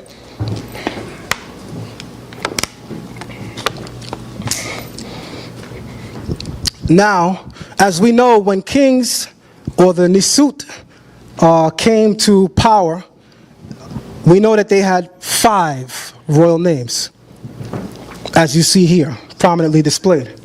Now, one of the names of Heru was the mighty bull. These were one of his epithets, bull. Brother Jabari showed you that in my book, I correctly said, when you look at the Sphinx, which he says is actually of Heru, I said in my book that it was represented by a bull. It tells you right here that Heru's representation is also a bull, buddy. But we're going to get deeper because I'm going to show you what the Sumerians called Heru in the next slide.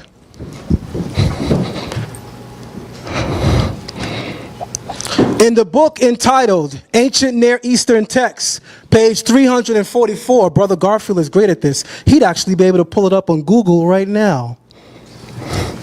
There you go. The Sumerian Neger is called Haru, the bull god. Right there, buddy. The same bull in my book. The same epithet that your Heru is called, except in Sumer, he's called Haru. Something I said during my debate with Shaka Amos, and they thought I made it up. Brother Garfield, Google that now. He's good at that. I'm not trying to be funny.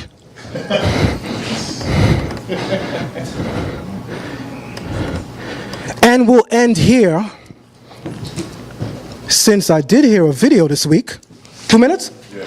Since I did hear a video this week where someone who I want to stop stickering and gesturing because this is serious to me, someone who I want to take the opportunity on camera to once again apologize to, Brother Professor Smalls, who my father would have a field day with me if I don't get in front of the people and do this once again from my heart, genuinely. Me and Professor Smalls had a dialogue where me as a student and a young man, I was so moved to speak my points and forget that he's an elder.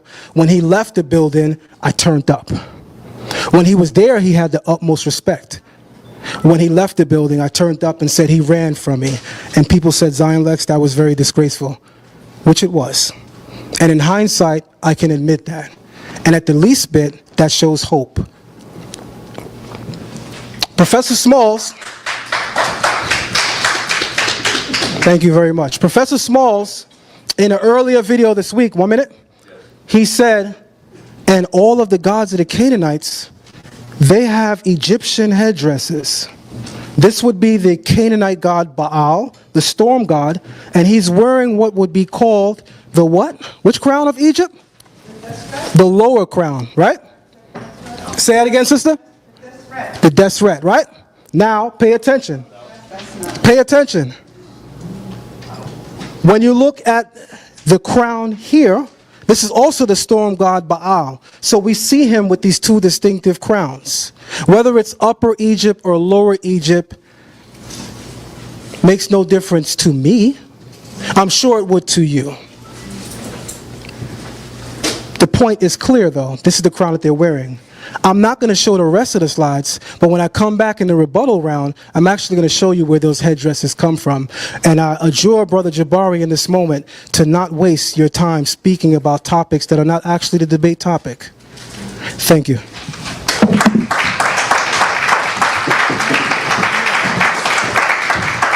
Yeah, brother, and nice work, was able to come out. All right, so Jabari, y'all give it up, give a round of applause for Jabari. Again, he's coming with his 22 minutes. He's going to rebuttal what Zion said.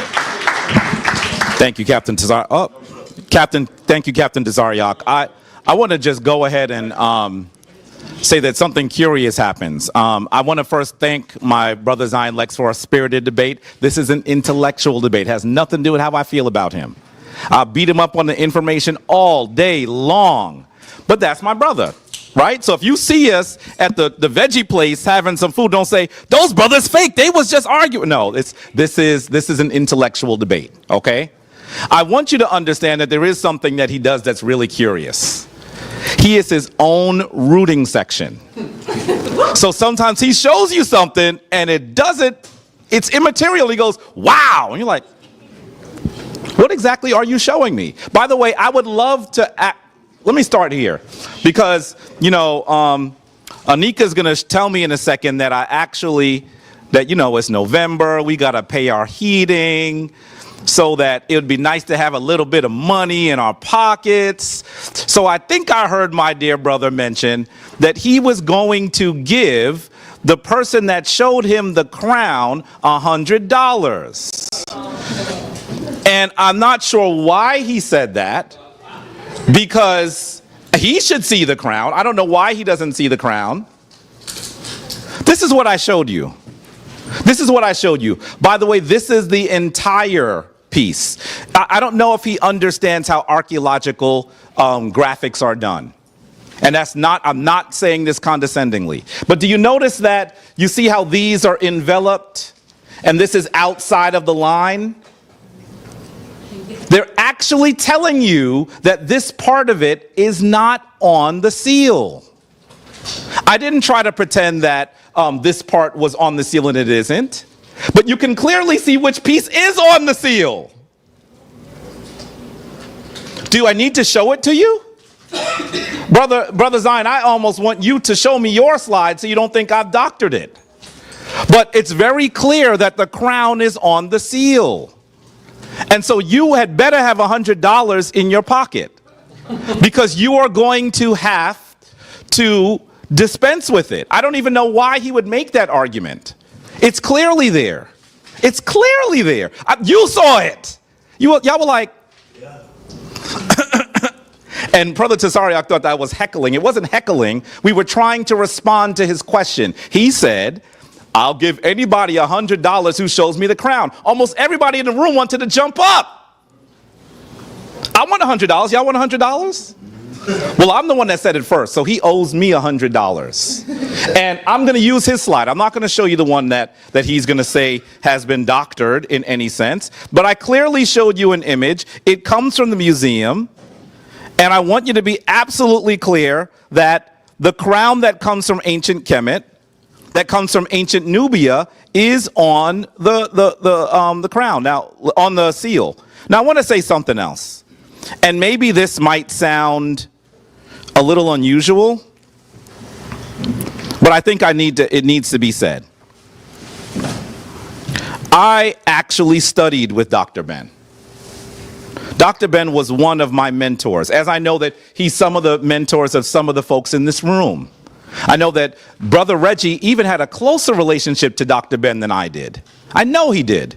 Because when I went to see Dr. Ben, guess who he would ask me about? Brother Reggie. Sometimes he didn't even remember or recognize me. But in his older age, he would say, tell me your name again.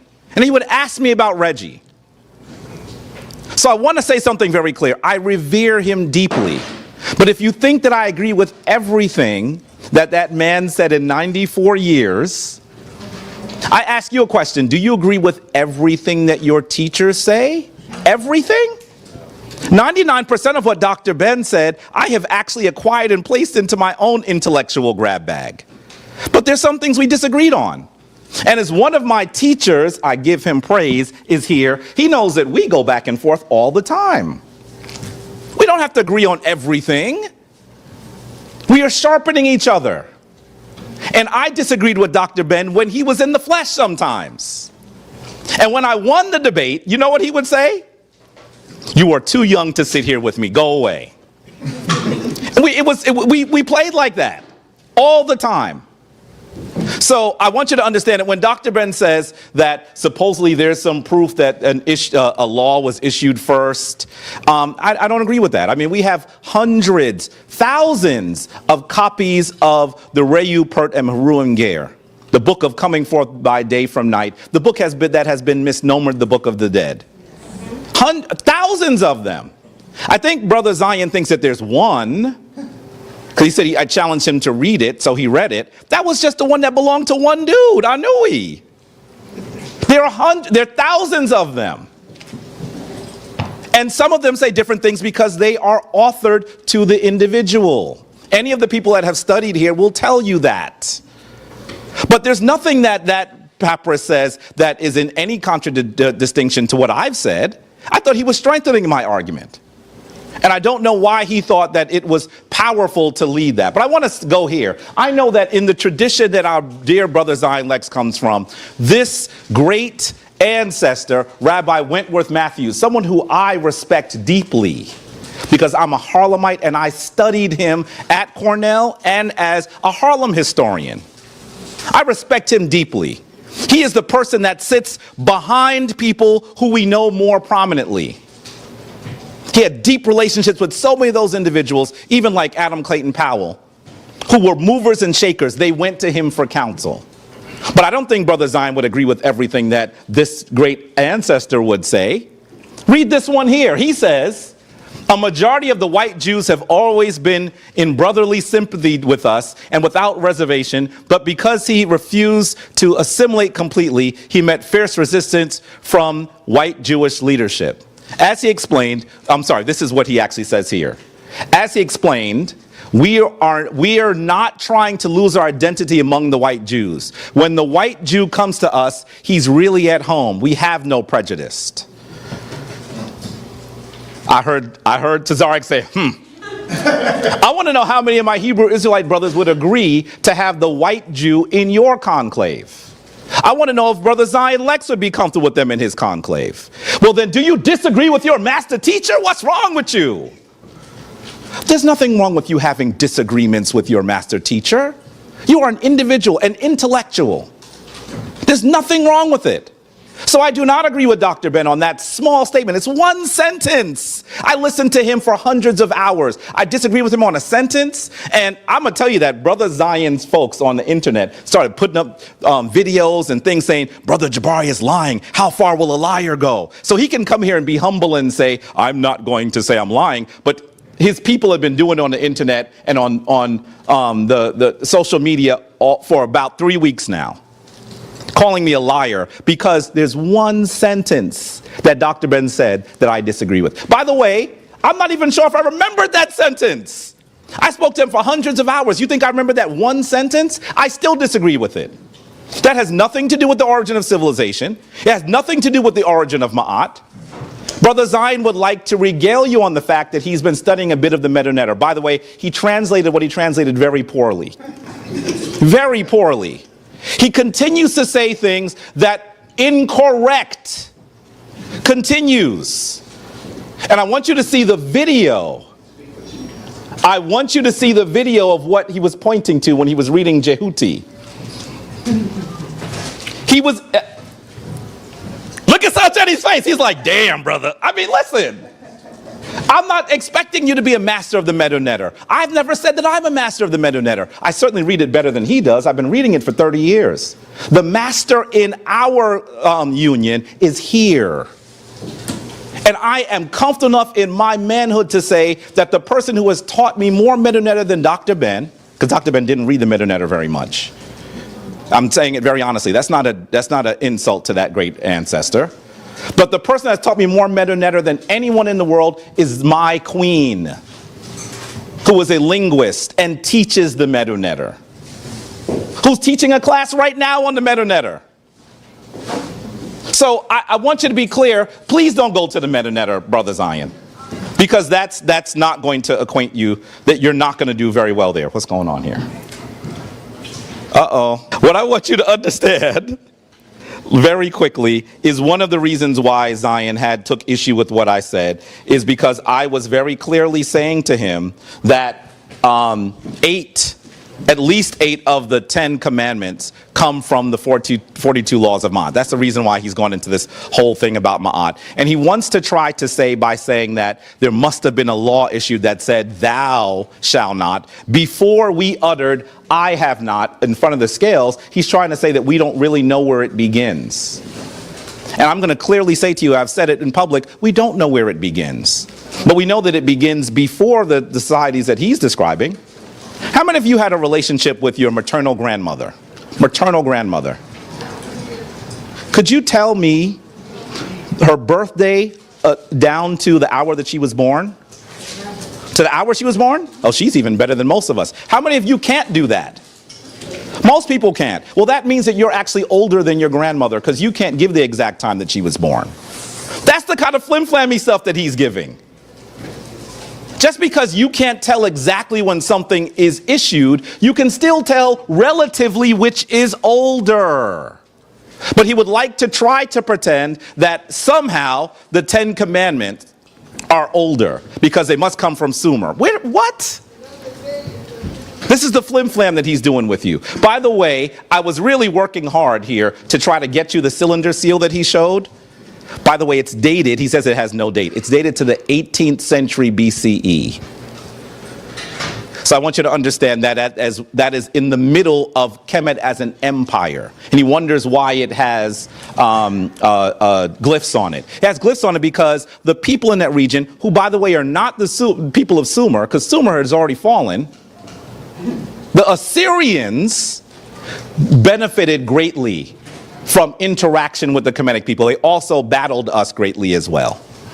So I don't know why he would make that argument and show things that actually don't help his argument. I don't think he did anything that helped his argument here. I'm not going to even do this right now. I'm not going to do this right now. What I want to do is this.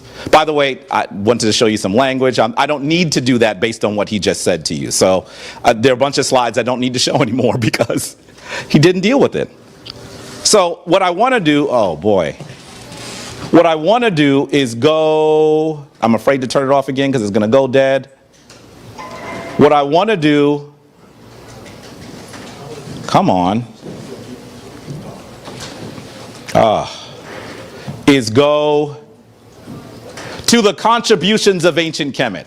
He is correct I didn't deal with civilization, with the other part of civilization. When you talk about the origin of civilization, you're talking about 2 parts. In fact, I said this in my presentation. You're talking about the origin of humanity and the origin of those implements that lead to modern civilization. I knew I was going to come back up here.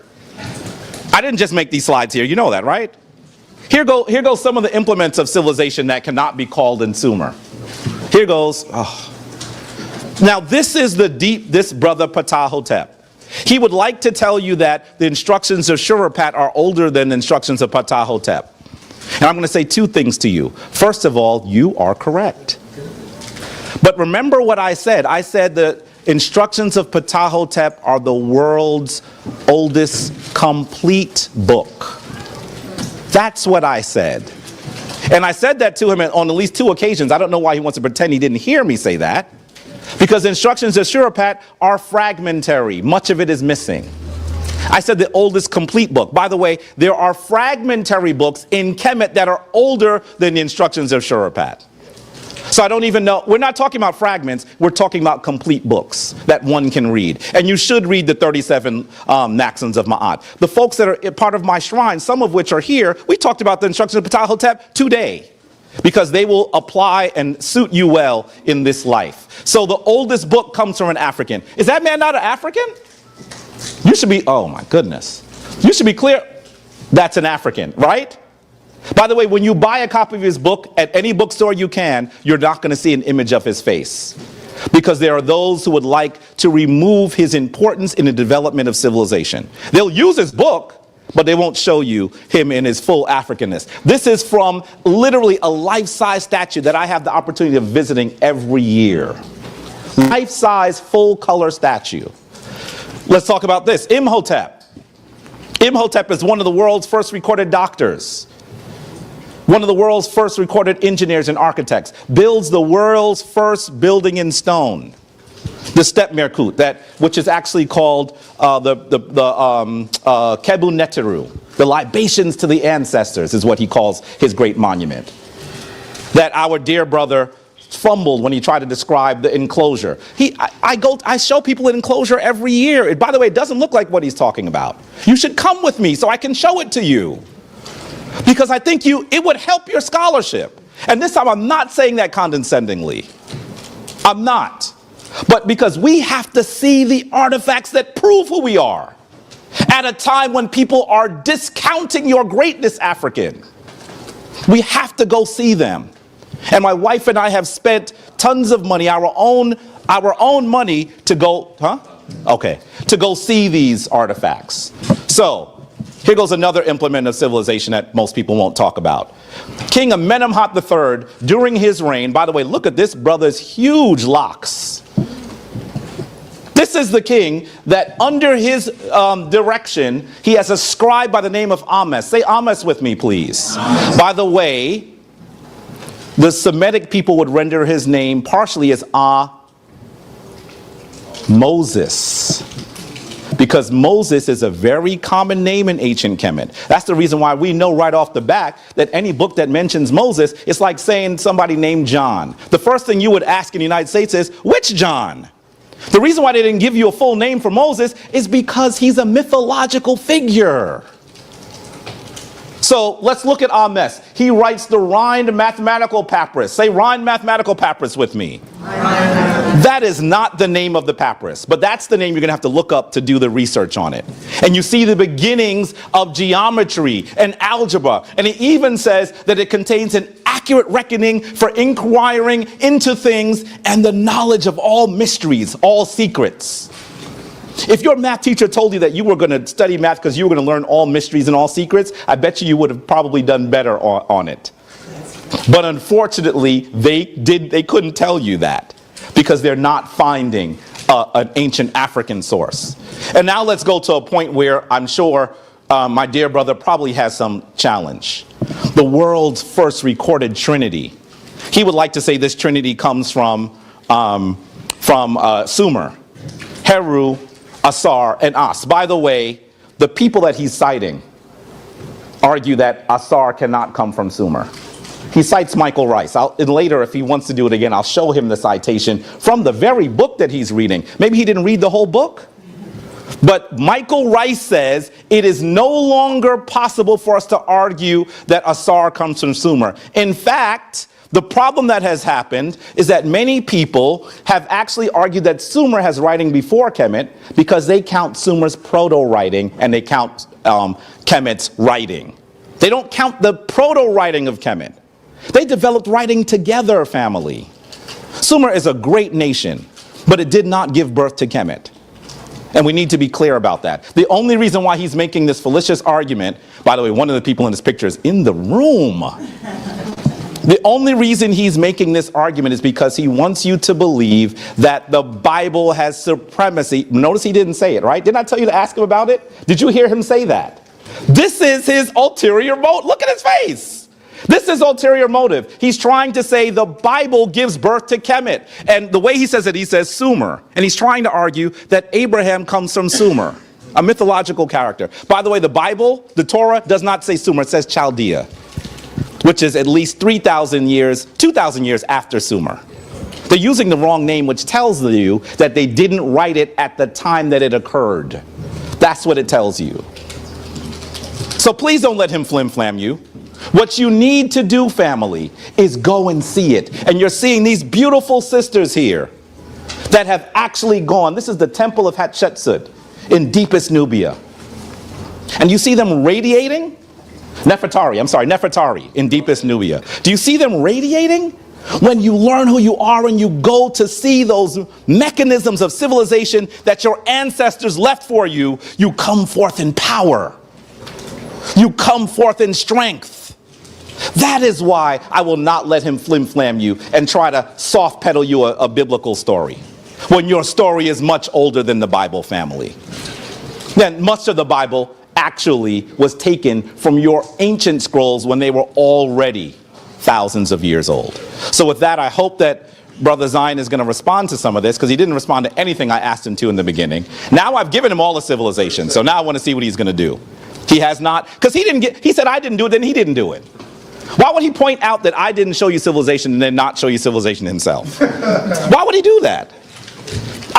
It doesn't make sense. So let's continue here, and hopefully you will see that this debate is clearly on the side of the beautiful bald-headed brother that's standing in front of you. All right, with that. Thank you so much. Give that brother a hand. All right, so Zion, you need to set up your computer, or you good? Oh, okay, no sweat. All right, I want to say give it up to Brother Jabari Osaze. That was a very spirited round, to use his own choice of language. But I want to focus in and point you to something that's on the screen really quick. You see, when I opened up my presentation, I quoted myself when I said, one of the most powerful tools of deception is your ignorance. Your ignorance is one of the most powerful tools of deception. What does that mean? We saw a 40-minute round from Brother Jabari, where he opened up talking about the origins of mankind, when today's topic is the origins of civilization. I opened up my presentation beginning rebuttaling our last dialogue, our last debate, but I immediately went right into the topic, civilization, when I pulled out slides dealing with language, which is the foremost topic on the origin of civilization. We have to establish writing. Now what Brother Jabari did was he rebutted the coastal incense burner, which I just want to bring to your attention how he rebutted it really quick. I don't think Brother Jabari knows who he's dealing with. There's a word that I continually use that people, I think at this point, almost love to hear me use. I told Brother Jabari, I said, listen man, I'm meticulous. And one thing about me, when you come, you better come correct. So if you look on the screen, you can see that Brother Jabari said that the coastal incense burner, as Zion Lexx presented it, yes, the middle point of it is sectioned off, is cut. But he said that you can't see the crown. He said you could see the crown. But the reality is, this is the part that he believes is sectioned off.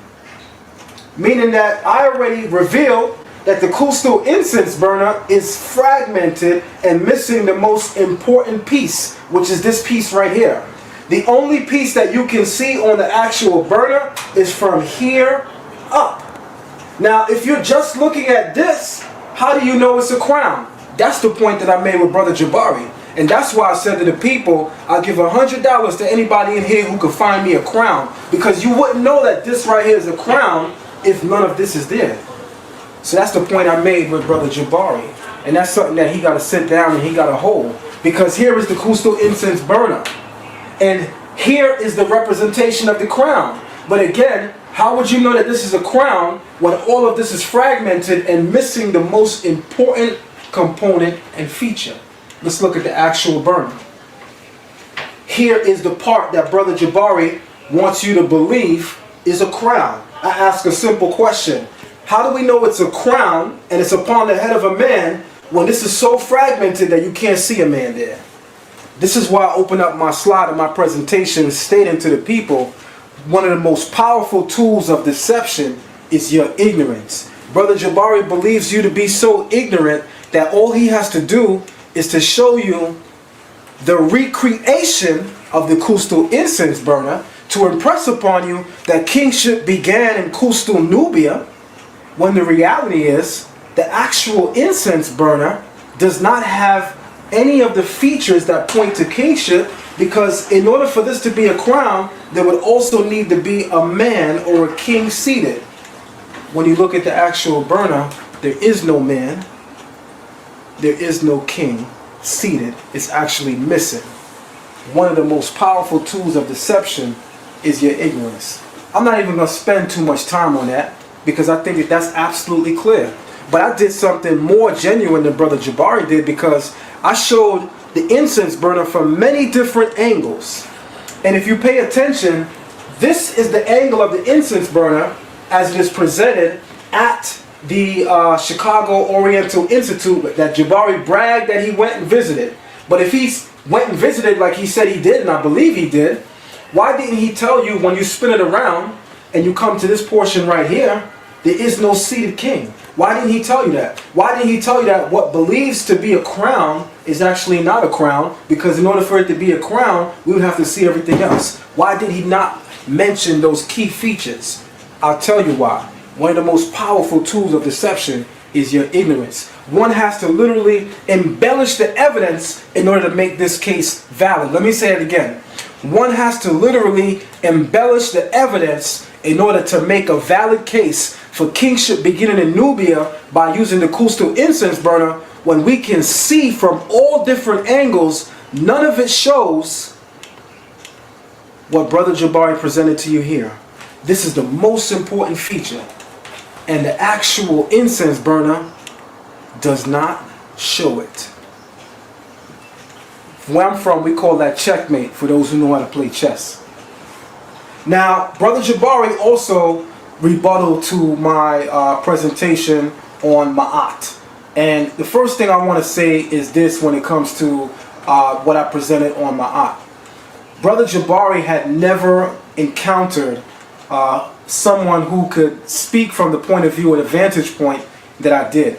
Brother Jabari actually made me sound as if I was making things up when I said that in order for the Kemetic tradition to say, I have not, that it must stem from a tradition that says, thou shalt not. He said, where is he getting this from? I don't understand why he would say this, family.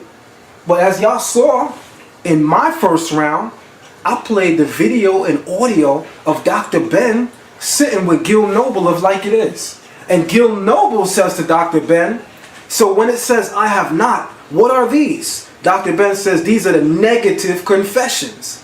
And he says, it means that the order was issued already, and this, the negative confessions, are a response. So when I saw that for myself, and I heard that for myself, coming out of the mouth of the great master teacher, Dr. Ben, I said to myself immediately in that moment, I knew I wasn't bugging. I knew that I was speaking common sense when I said, in order for somebody to say, I have not done something, there has to be a tradition that says, you shouldn't do it, bottom line. And Jabari, again, made it seem like I had pulled that from out of thin air. Why would I make such a statement? Why would I make such a statement? Your dear master teacher, Dr. Ben, is on record. He's on YouTube. He's on Dr. Ben Visits Egypt with Gil Noble. And when you go to the very end of that YouTube footage, you'll see that Dr. Ben is sitting down with him, and Dr. Ben tells you that the 42 negative confessions of Ma'at are a response to an older tradition that says, thou shalt not. The same exact thing that I said to Brother Jabari. Then Brother Jabari got real funky in his rebuttal with me. He actually challenged my ability to read the Medu-Neter. Something that Brother Reggie himself stood up and made it clear that Zion Lexx actually not only read the Medu-Neter, but he did a fairly good job of reading it. In fact, Brother Sanjeti of the Amin Ra Squad was in the audience, who's in the audience tonight, also didn't have a problem with my reading of the Medu-Neter. What Brother Sanjeti does voice is that he doesn't believe that I understand the consensus or the sum total of thoughts conveyed in the Papyrus of Ani to comment on these things, which is different. But he says surely the brother did read the text correctly. So I have to ask the audience and the family in the building and those who are soon going to be watching online one question. How does Brother Jabari Osaze, who does not read the Medu-Neter, get up and question my ability to read it when the scholars in the room who can actually read it tonight agreed that I read it with no problem? So I'll do it again. We're looking at the ibis, which represents what the Greeks call tot, but we know it's actually Jehuti. And this is also how we know that the letter J is actually not a brand new word because we're looking at the letter J on the papyrus of Ani. So for those who are talking about the letter J is 500 years old, you got to stop going by meme scholarship and Google scholarship and video scholarship, and you have to go in actual African texts and African languages and see how we spoke language. J is not a new sound. So we have Jehuti, we have M, we have An, we have Jed, we have N, and we have Pu'at Neteru. What does that mean, audience? What does that mean, family? Jehuti M. The first part is Jehuti. The first part actually says Jehuti. This is M. And this is An. And this is Jed. And this is N. And this is Pu'at Neteru. Now I want you to focus on something right here. This part is literally saying Jehuti have him, which is Ani, in accordance, M. An is the written decree or the written law, or i.e. the 42 negative confessions. Jehuti has him, which is Ani, M, in accordance with An, which is the written law or the written decree, which again will be the 42 negative confessions. Jed, which means uttered. N, which means by, and Pu'at Neteru, which is the company of the gods. Now, we know for a fact that the text is trying to convey to us that the company of the gods wrote and spoke the 42 negative confessions first before man was able to confess that they had not violated, because we see right here, just like we see in African languages, that when a verb is doing something, when a noun, a person is doing something, if it's more than one person, the verb is pluralized. The company of the gods is a plural word. This glyph right here lets you know we're talking about Neteru.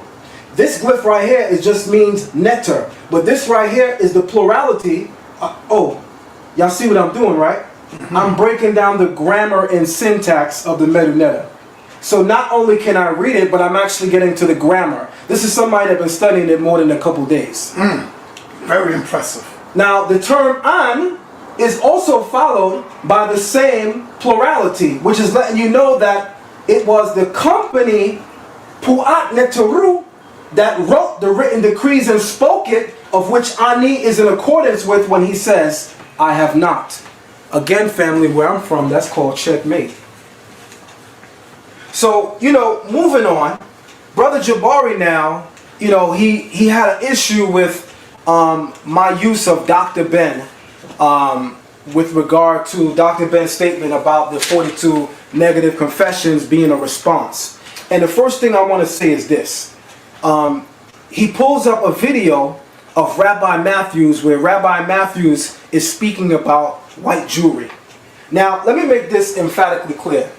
While us Hebrews have great respect for Rabbi Matthews, in the same spirit that Jabari can say we don't have to agree with him, I'm going to agree with Jabari rightly and say we don't have to agree with Rabbi Matthews' statement there as well. The only difference is, family, and I want you to hone in on this point, because this is the part that's extremely significant to consider.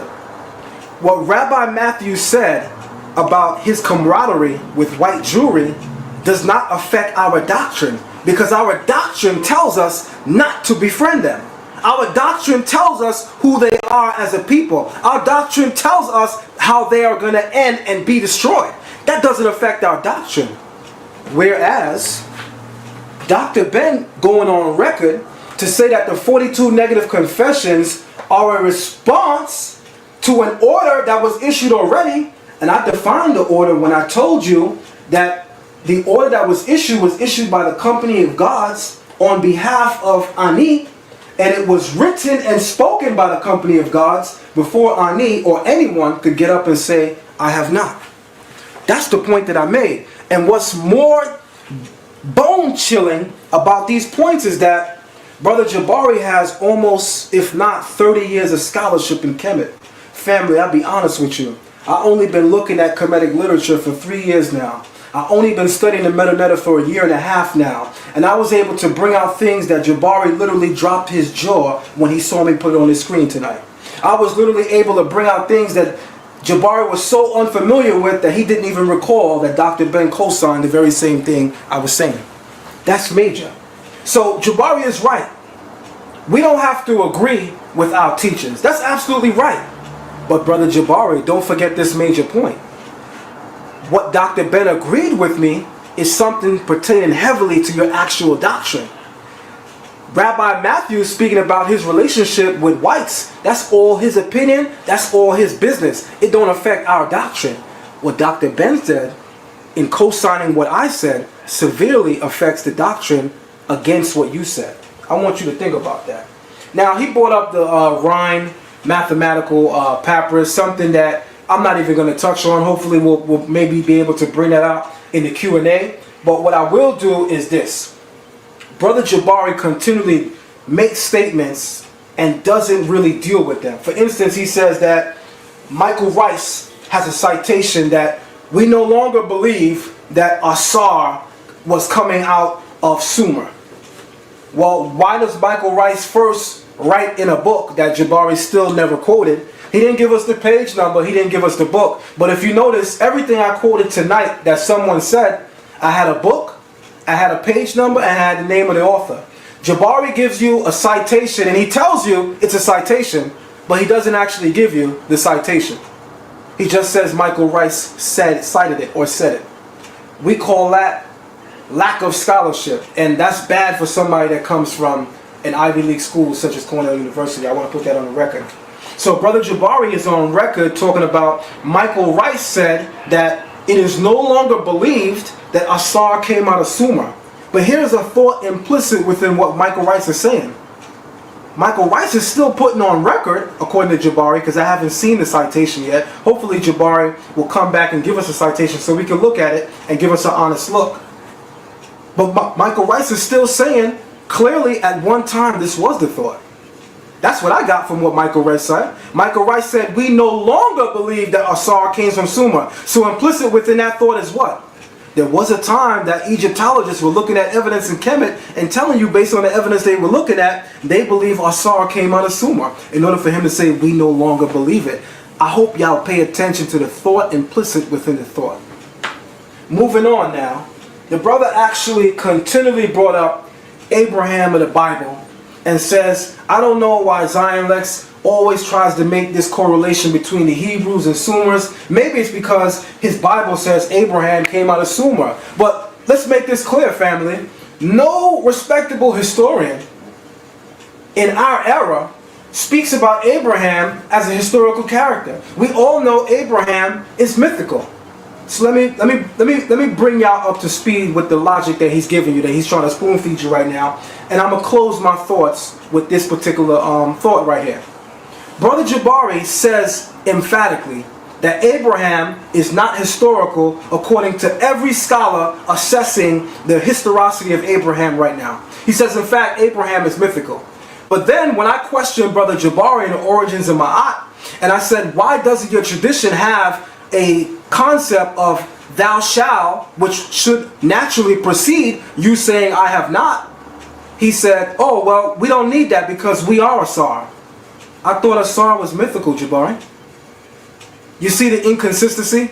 You see the conceptual ignorance that's going on here? I want you to go back to the very first slide that I showed, because apparently everyone here needs this reminder. One of the most powerful tools of deception is your ignorance. Brother Jabari will shout from sun up to sundown that Abraham is mythical and he's not historical. Therefore, we could care less about his story because we know he's mythical. But then Brother Jabari, when questioned by Brother Zion Lexx about the origins of Ma'at, he will tell you, no, we don't need to have a tradition in Kemet that precedes I have not. We don't need to have a thou shalt because we are divine. We are Asar. But then if you go and check his other lectures, he'll tell you Asar is also mythical. So let me close this point right here. We know that all of the Kemetic scholars make this last statement. They say that Moses was trained in the wisdom of Egypt. Your book says it. They said that we know that the Ten Commandments is coming out of Kemet because it tells you that Moses was in there. But then they also tell you that Moses is also mythical. You see the conceptual ignorance going on, the conceptual inconsistencies. They'll tell us that we plagiarized, but can't tell you who went into Egypt, looked at the walls, and plagiarized it. Somebody has to be historical in order for plagiarism to exist. I hope people are thinking about that question. So I'm going to end my thoughts with this. Let's say Brother Jabari is right, that Abraham is not historical. Something that I would definitely come back to the table and debate Jabari on any day of the week. But let's say he's right. Our story don't fold because Abraham is not historical. Because there's a part in the Torah that where the Creator says to Moses, move away, I will destroy this entire people and make a whole nation out of you. And the fact remains that whenever the Kemetic scholars speak about the children of Israel, the Hebrews or the Israelites plagiarizing, they say your own book says that Moses was learned in Egypt. Therefore, in those statements, they make Moses historical. And if Moses is historical, our book already tells you that whether Abraham is historical or not, this thing don't fold. I hope people are paying attention to what I'm saying. And with that, I give a shout out to sa.neter and HOK for allowing me to do what I do. And I want to say to the family, everybody present, including Brother Jabari, this was probably one of the best debates, hands down. I would actually put it in my top 5. Not because I'm involved in it, but because of the criteria given.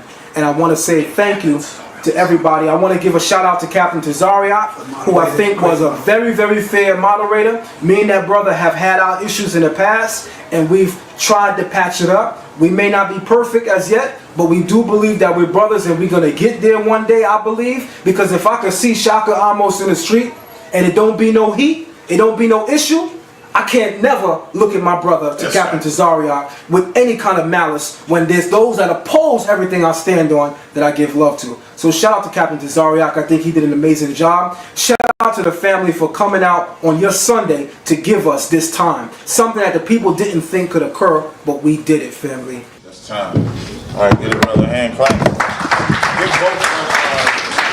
Give both. Hey, Zion, you got to stay up here for a second. Jabari, if you want to come up here for a second. I want to give both of the combatants in this particular debate a round of applause. Oh, you want to say? Like I said, when we come to these type of debates, it ain't about real Zion and Jabari. It's more about looking at the information they give and seeing if it's valid or invalid. That's what we want to do. So what we're going to do now is have a Q&A. You ready, sir? In a minute. All right. You supposed to be asking the questions and then Brother Reggie. I'm supposed to ask. Yeah, if you have questions and then Brother Reggie supposed to have questions ready. Okay. Well, hotep. Peace to the fam. I'm Brother Reggie. It is a pleasure to be here with these two great Africans educating all of our communities about this information. Right? And so as a scholar, and there are a lot of people on different sides, but as a scholar, right, we're interested in how accurate the information is, the context the information is, the relevance of the information, and the primary. Let me see the watch. And the primary, just to make sure that the information is primary. So I'm going to ask question to Brother Zion Lexx first, and maybe a secondary question. And are the cameras on? Is it recording? Cameras on this time? It's recording? It's on. Okay. The answers will be limited to 2 minutes, if that's okay. Right. Yeah, but I'm Brother Reggie, just like you, Captain. You know. Yeah. So here's the question. Now, this is the debate was on the origin of civilization. And we are talking both about the Kemetic civilization, and we are talking about the prototypical, at this point, Hebrew civilization, because in this context, you didn't talk too much about the Hebrew itself, right? So we are talking, who said that? I did. Just ask the question. Yeah, I got to give context, right? So, Zion Lexx, by bringing up the Sumerians,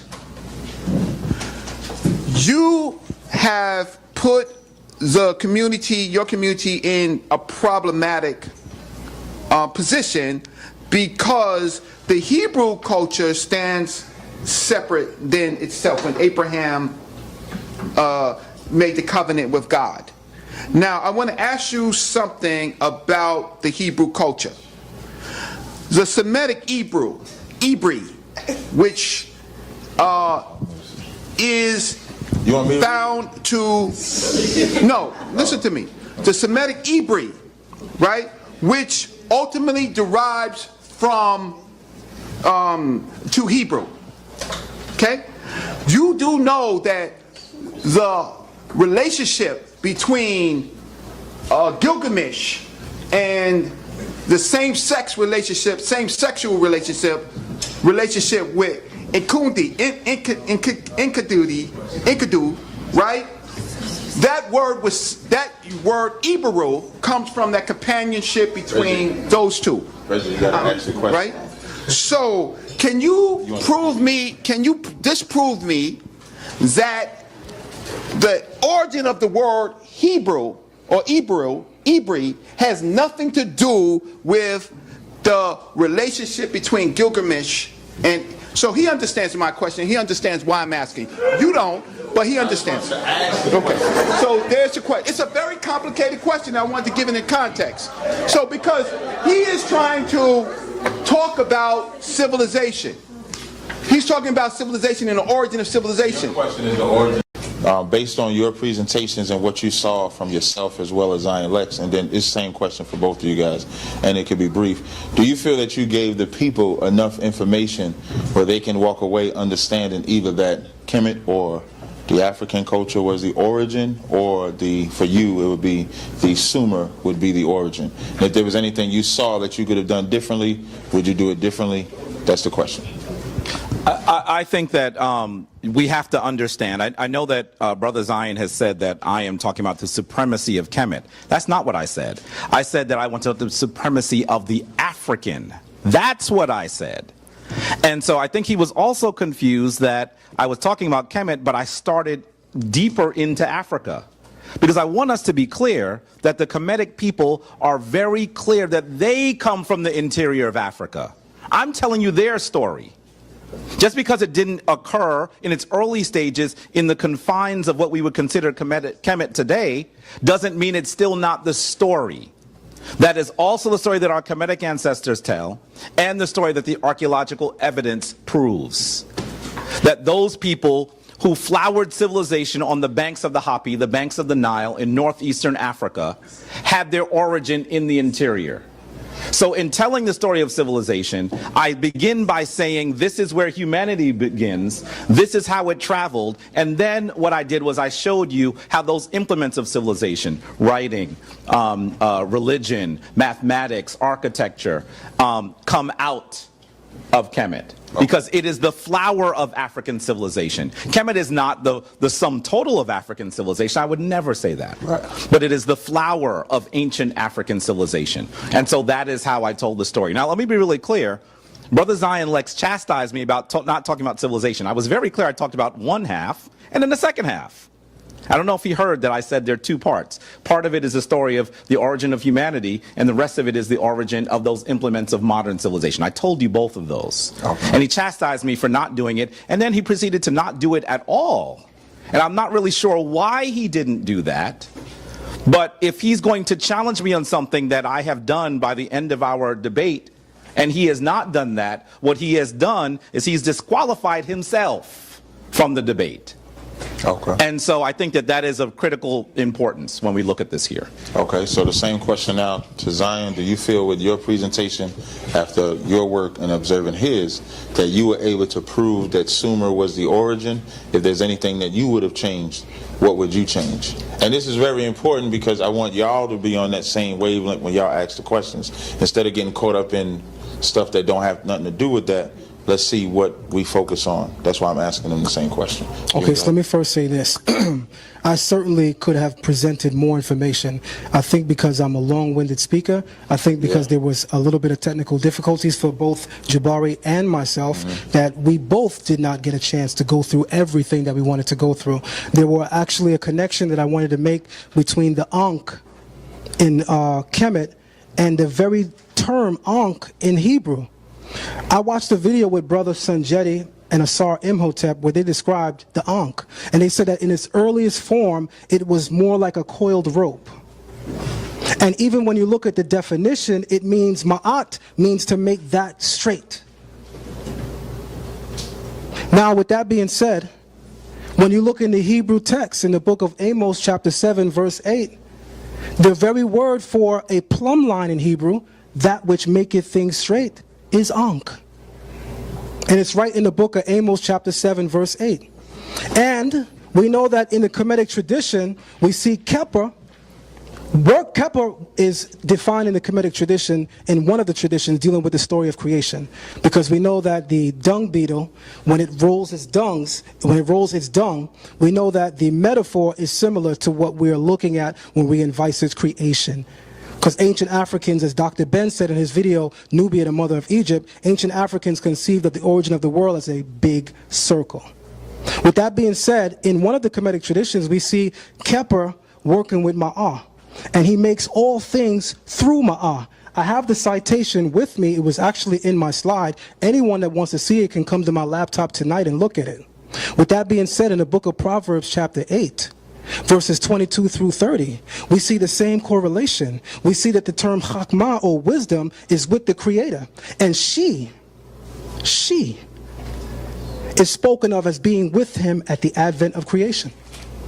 Now, when we see the Ankh on Hezekiah's seal, we say, what sense does this make? Why does Hezekiah have an Ankh? Did anyone study Hezekiah's reign?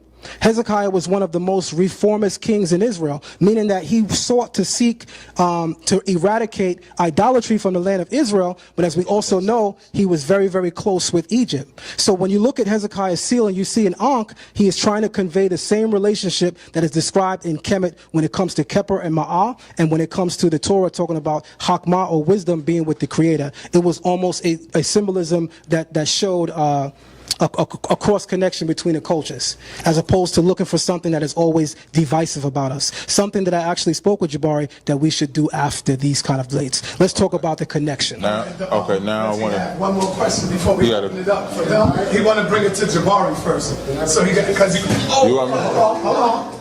You want me? Open it up to the floor. Let me ask my question. It's important for scholarship. It's more important for scholarship. Is it a fair question? I think it's a fair question to list sources that help people so that they can go back and study. There you go. All right? List the sources that you have read on the subject that is pertinent so that our audiences can go back and look for the information. If that's not fair, I won't come back. That's extremely I won't come back. That means you're doing something completely different. I think that one of the challenges that I will give Reggie is that when scholars cite things, they don't memorize lists of books.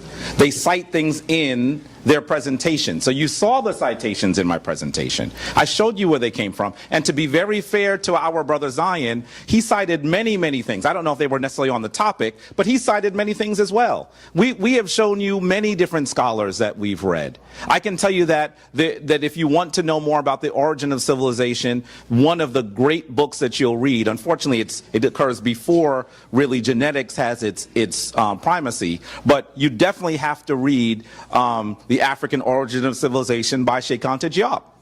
If you haven't read that book, you might not be able to put in proper context the role of the African. That is a critically important book. In fact, my presentation is taken from his title, and I give him credit in the beginning of the full presentation that you only saw portions of today.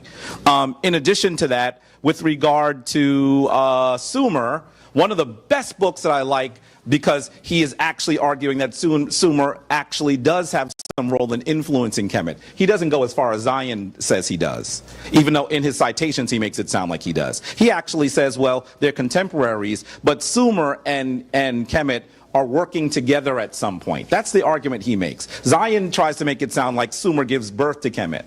And that is the book Egypt's Legacy by Michael Rice. I wonder whether he's actually read the entire book. Because when you look at, and I could show you a bunch of quotes here, he actually says people used to argue that language comes from Sumer, but now we realize that we were making a fundamental error that everyone that studied Kemet knew. 30 seconds. They were looking at and I said this before, proto-language in Sumer and language in Egypt. There's proto-language in Kemet as well. And so they both develop language at the same time, possibly independently, but there is interaction. This is like brother and sister rather than father and child. But the reason why he would like to argue father and child, he still didn't say it clearly, family, is because he's trying to say that Sumer is the origin of the ancient Hebrews. And that's why he's stuck on this story that is clearly not supported by the archaeological evidence, by the scholarly evidence, by the textual evidence. And I'm going to just disagree with my brother Reggie for a second, because while brother, I don't know why he thinks I can't read the sa.neter. This debate is not about the sa.neter. It's about the origin of civilization. I don't know why he continues to do that. It's a little disrespectful that he assumes something about me without asking me. Right. But I will say to you that there's a lot more conversation we need to have on that regard. Absolutely. I'll just end it there. Oh, you can't get with design. Yeah. You want to cite your sources? Absolutely. So, just a minute, though. We heard Brother Jabari cite Michael Rice, which was one source.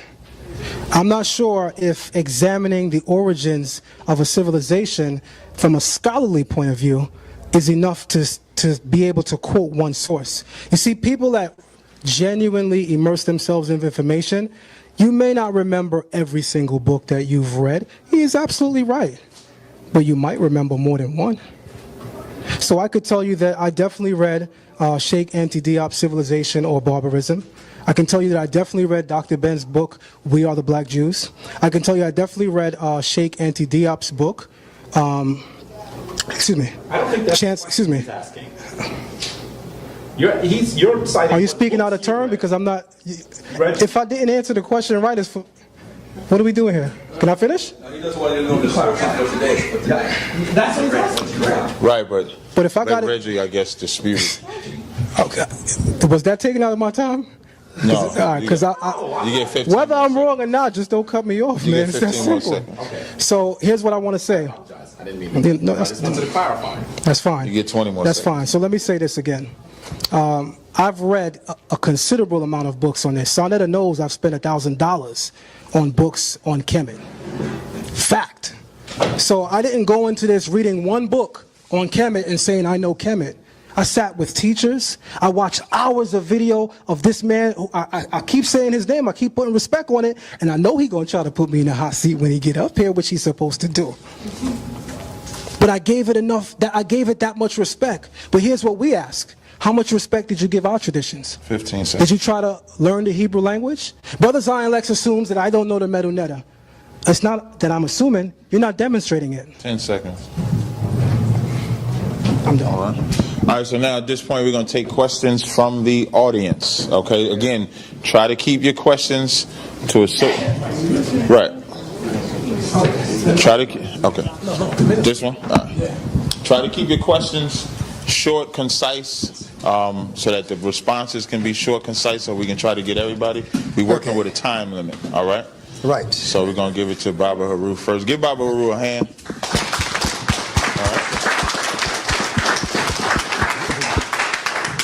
I want to commend you, Zion Lexx, for the credit you give to Africa for the African source, and that you're not afraid of identifying Africa as a source of your tradition.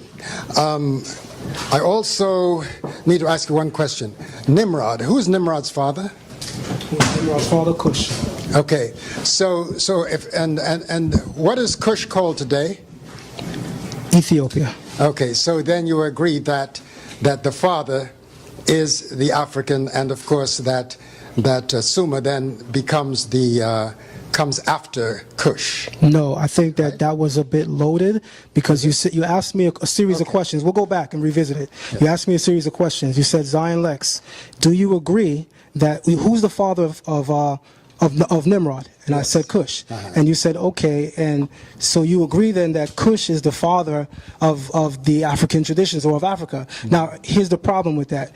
That wasn't proved at all today, so I don't agree with that. Okay. What I want to say is that the literature that I showed on the board showed that the Cushites that are in Sumer are not contributing before the Semitics are contributing. Hence why the Akkadians speak of their earliest ancestors who are Semitic as the Sumerians. And we know the Sumerians, or what they call in English Sumerians, are the earliest contributors in that region, and they are Semitic. So I don't agree with that. Okay. Well, I just need to say that look for the origin of the word Shu and Mer, lovers of Shu. And Shu is a Kemetic deity. Oh, by the way. Thank you, Bob. Yes. Thank you. Now, I need to ask you, Jabari, would you be so kind to accept this and pass it on as an elder guide of the Shrine of Ma'at? Would you mind if that is extended to our beloved brother here as a token of appreciation for your commending the Africa? I didn't know either. It was something that happened quickly, but I just wanted to show you my appreciation for your effort to learn the Metronet. Thank you dearly. Thank you.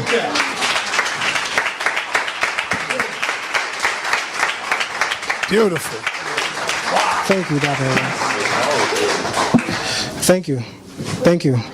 I see you wearing the gold, but know that thank you. That we got the gold in Africa. We come here to get the silver. Thank you. Thank you, Bob. Thank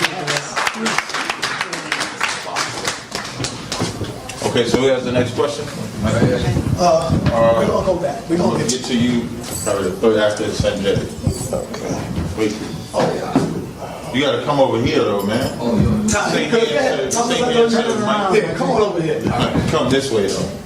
I think turn it around. No, come around. Yeah, that way's better. All right, you got it, Sanjay. Just let them know who's the question for. Okay, peace everyone. This question is directed to our brother Zion Lexx.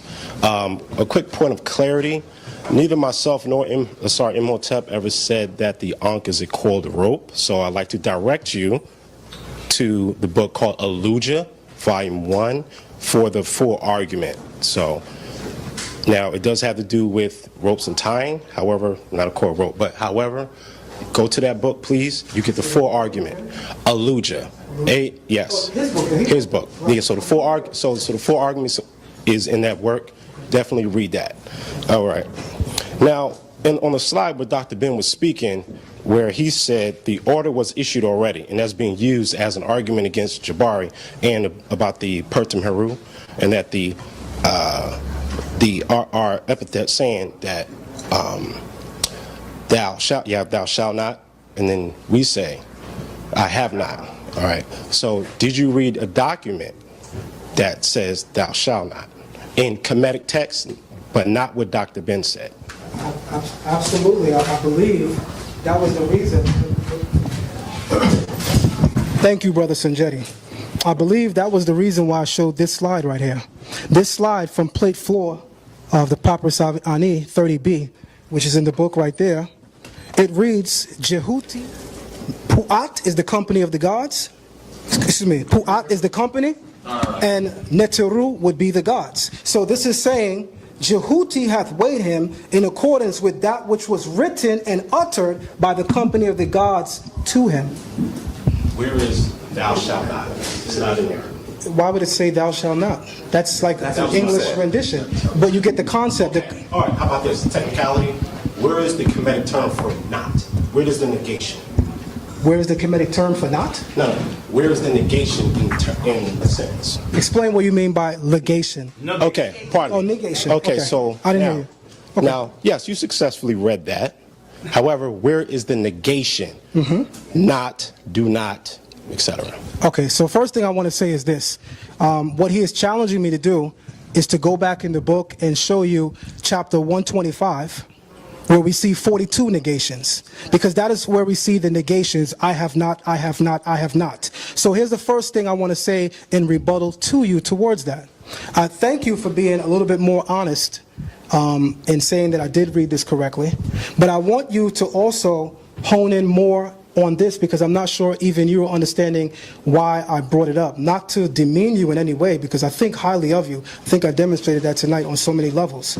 But the reason why I came here is because here we have a record in the Papyrus of Ani, which is telling you that the Neteru spoke these laws, which are written, and they gave it to who? Ani.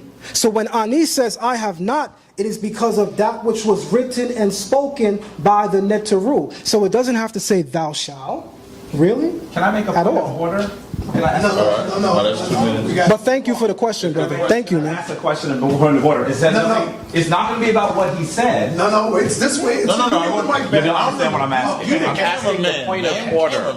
The point of order I'm asking is, the way that this goes is, there's a one-way discussion, but in some ways, we should also be able to talk to each other about what each of us has said. Well, usually in a Q&A, if they direct the question to you, you should respond to it. Now, of course, as a combatant, you're going to hear a question asked. I don't know if I'd use the word combatant. I like the word. Well, we're going to give them an opportunity to question each other. Right, like, y'all got, it's like, if it's a question to you, then let you answer it. You know what I mean? Because they're asking the question to Okay. All right. Now, but here's what I do want to do. The first two questions was to Zion Lexx. So in fairness, so he not standing up here, the question, if your question is not to Jabari, I want to ask somebody else. Yeah, all right. So your question is to Jabari. That's fair. Okay. I'll wait. Okay, no sweat. So who has a question that's specifically for Jabari? Okay, get a mic to you. Sis, you had a question? I know. Okay. First thing I want to say is it's an honor to be in the room with these three men at the same time. Nice and loud. Oh, I apologize. First thing I want to say is an honor to be in the room with all three of these men at the same time, because I've never seen it happen on YouTube. Jabari, the question is directed towards you, and mind you, I don't practice any of the faith, so I don't want it to seem like I'm on one side. But you say that Moses and the Abrahamic tradition is mythological, and you also said at the genesis of this conversation that Asar wasn't a literal being. So do you want us to give up one myth for another myth because it's older? That's an excellent question. Let me answer that. I got it. Okay. That's it. You're clapping for a question? What's that? Okay, that's an excellent question. I don't want you to give up one myth for another because it's older. I want you to give up one myth because it's the original. So that when you look at a copy after a copy after a copy, what happens is you actually lose the acuity. And so when you go to the original, to the people who are actually having interaction with the Neteru, you have the highest vibrational energy in the mythos that you're describing. Now, I am not saying that many or all of the Hebrew people in its origin were not people of African descent. That's not what I'm saying. But I am saying that the stories that they tell primarily are retellings of ancient African stories. And so if you want the most powerful iteration of the story, you should return to the source. That is my argument. And I'll tell you, as a Kemetic priest, and I say this sometimes, and people think I'm not telling the truth, I read the Bible because there's great wisdom there. But because I read the Bible and other sources, I have read more sources on the Hebrews and of Christianity. I wasn't going to stand up here and tell you all the sources. The question was, give them a source and tell them how they can learn more. I'm not going to list a list of books. That's not what I think the best place for this conversation is.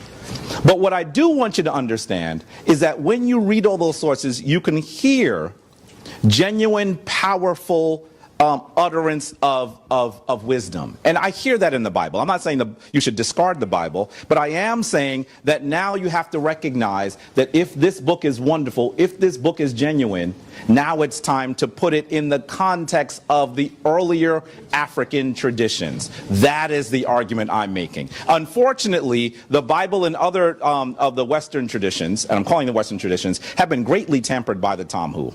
So if you're going to stick with it, you also have to re-Africanize it. You have to take it back to its source. Because many of the things that you're reading do not come from our tradition. All right. Let me get that. Your brother, you ask your question? Yeah. Come here, Mike. All right, you ready?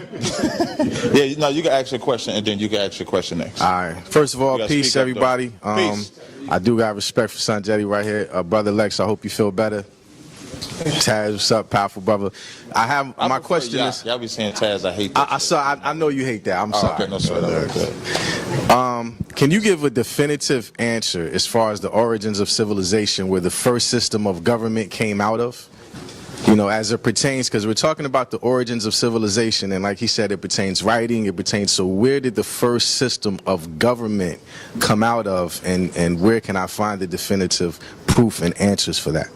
All right. 2 minutes. That's a good. You're not going to like this answer. I cannot give you a definitive proof of the first government. And there's several reasons. First of all, system. Now, let me say this to you. What you're going to hear me say is that Kemet is one of the earliest. Obviously, they tell you that they're returning to where their ancestors are. There were systems of government that we have either not found writing for in deeper Africa that influence the Kemetic tradition, or there are systems of governance that have no writing. Because the African has been doing things that we can actually, elements of civilization that we can actually prove by the archaeological record for 40,000 years. So I am not so enamored with Kemet to tell you that Kemet is the first system of government. That would be incredible, crazy. My Kemetic ancestors wouldn't say that. So the origin, yes, it does come out of Africa, because we know the oldest systems that we can see are in Africa. And by the way, all of the scholars say they come forward and they are in very, very articulated fashion. It's like, how does something begin and be so amazing? They continually say that about ancient Kemet. How can the civilization almost begin and they build the pyramids just a few hundred years after their civilization? The reason why they're not able to understand what they're seeing is because they're not willing to go deeper into the continent of Africa. And that's the reason why I showed you, for example, something like the Cool incense burner. Because what you're going to begin to see is, Michael Rice doesn't talk about the Cool incense burner well. He doesn't. So many of the Western scholars, they look at Kemet and they look at the Middle East and Europe. They don't go into the Sudan. They don't go further down. There's so much more archaeological evidence that needs to come out of deepest Africa. But what I can tell you is that the earliest systems come out of the continent of Africa, because the ones we have writing for are earlier than all the other ones that we have writing for.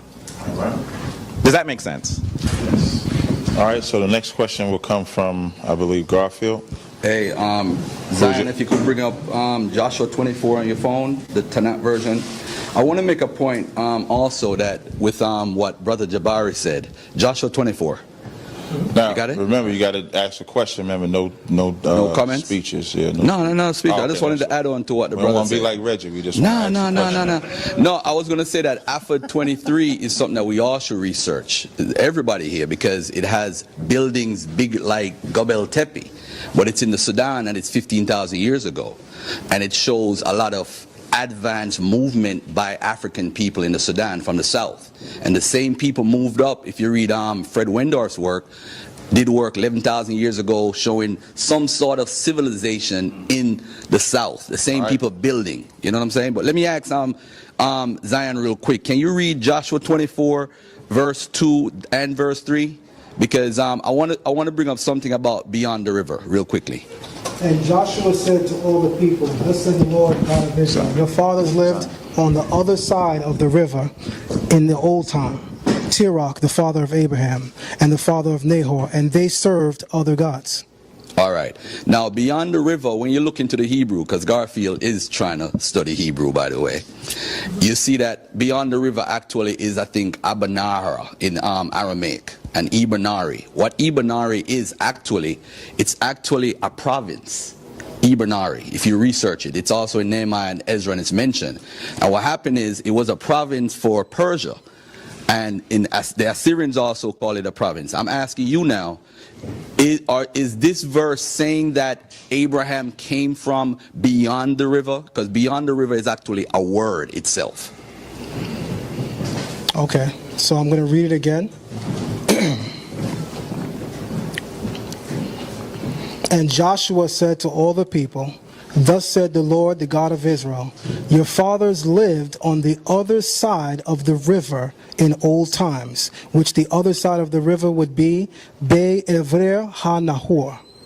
Right, I know. Which Be'ever would be by the other side or on the other side, and Nahor is a river. Right. Every time the Torah speaks about Ha-Nahor, which is the term used here, Ha-Nahor, the river, it's talking about the river Euphrates where we come from.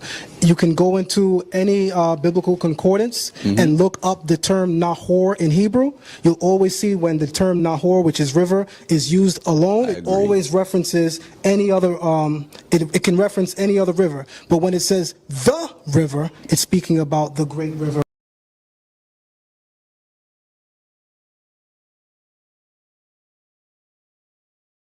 Euphrates. It's actually the same term used in Genesis chapter 2 verse 10 to describe the Garden of Eden. Our tradition tells us that the Garden of Eden is not just the land of Israel. Our tradition tells us that the Garden of Eden goes as far as Sumer and comes as far as Kemet. Our tradition tells us that the regions of Sumer and Kemet are the cradles of civilization. Brother Jabari didn't have to prove that Sumer was a contemporary. He just kept telling you. Sumer is a contemporary of Kemet. I've even said that Sumer is a contemporary of Kemet. I believe that Sumer has an earlier record of what we call the signs of civilization, but that doesn't negate anything that's great about Kemet. And our book says that the cradles of civilization are stretched from Kemet to Sumer. So we include Kemet in that equation. Wait, before you ask your second question, does anybody else have a question? Because then I would be unfair. All right. I was gonna ask a question to follow up to that, but all right. Y'all got to ask a question. It's no time for teaching. Ask a question. I just got a question for stand up, brother. I just got a question for Zion Lexx.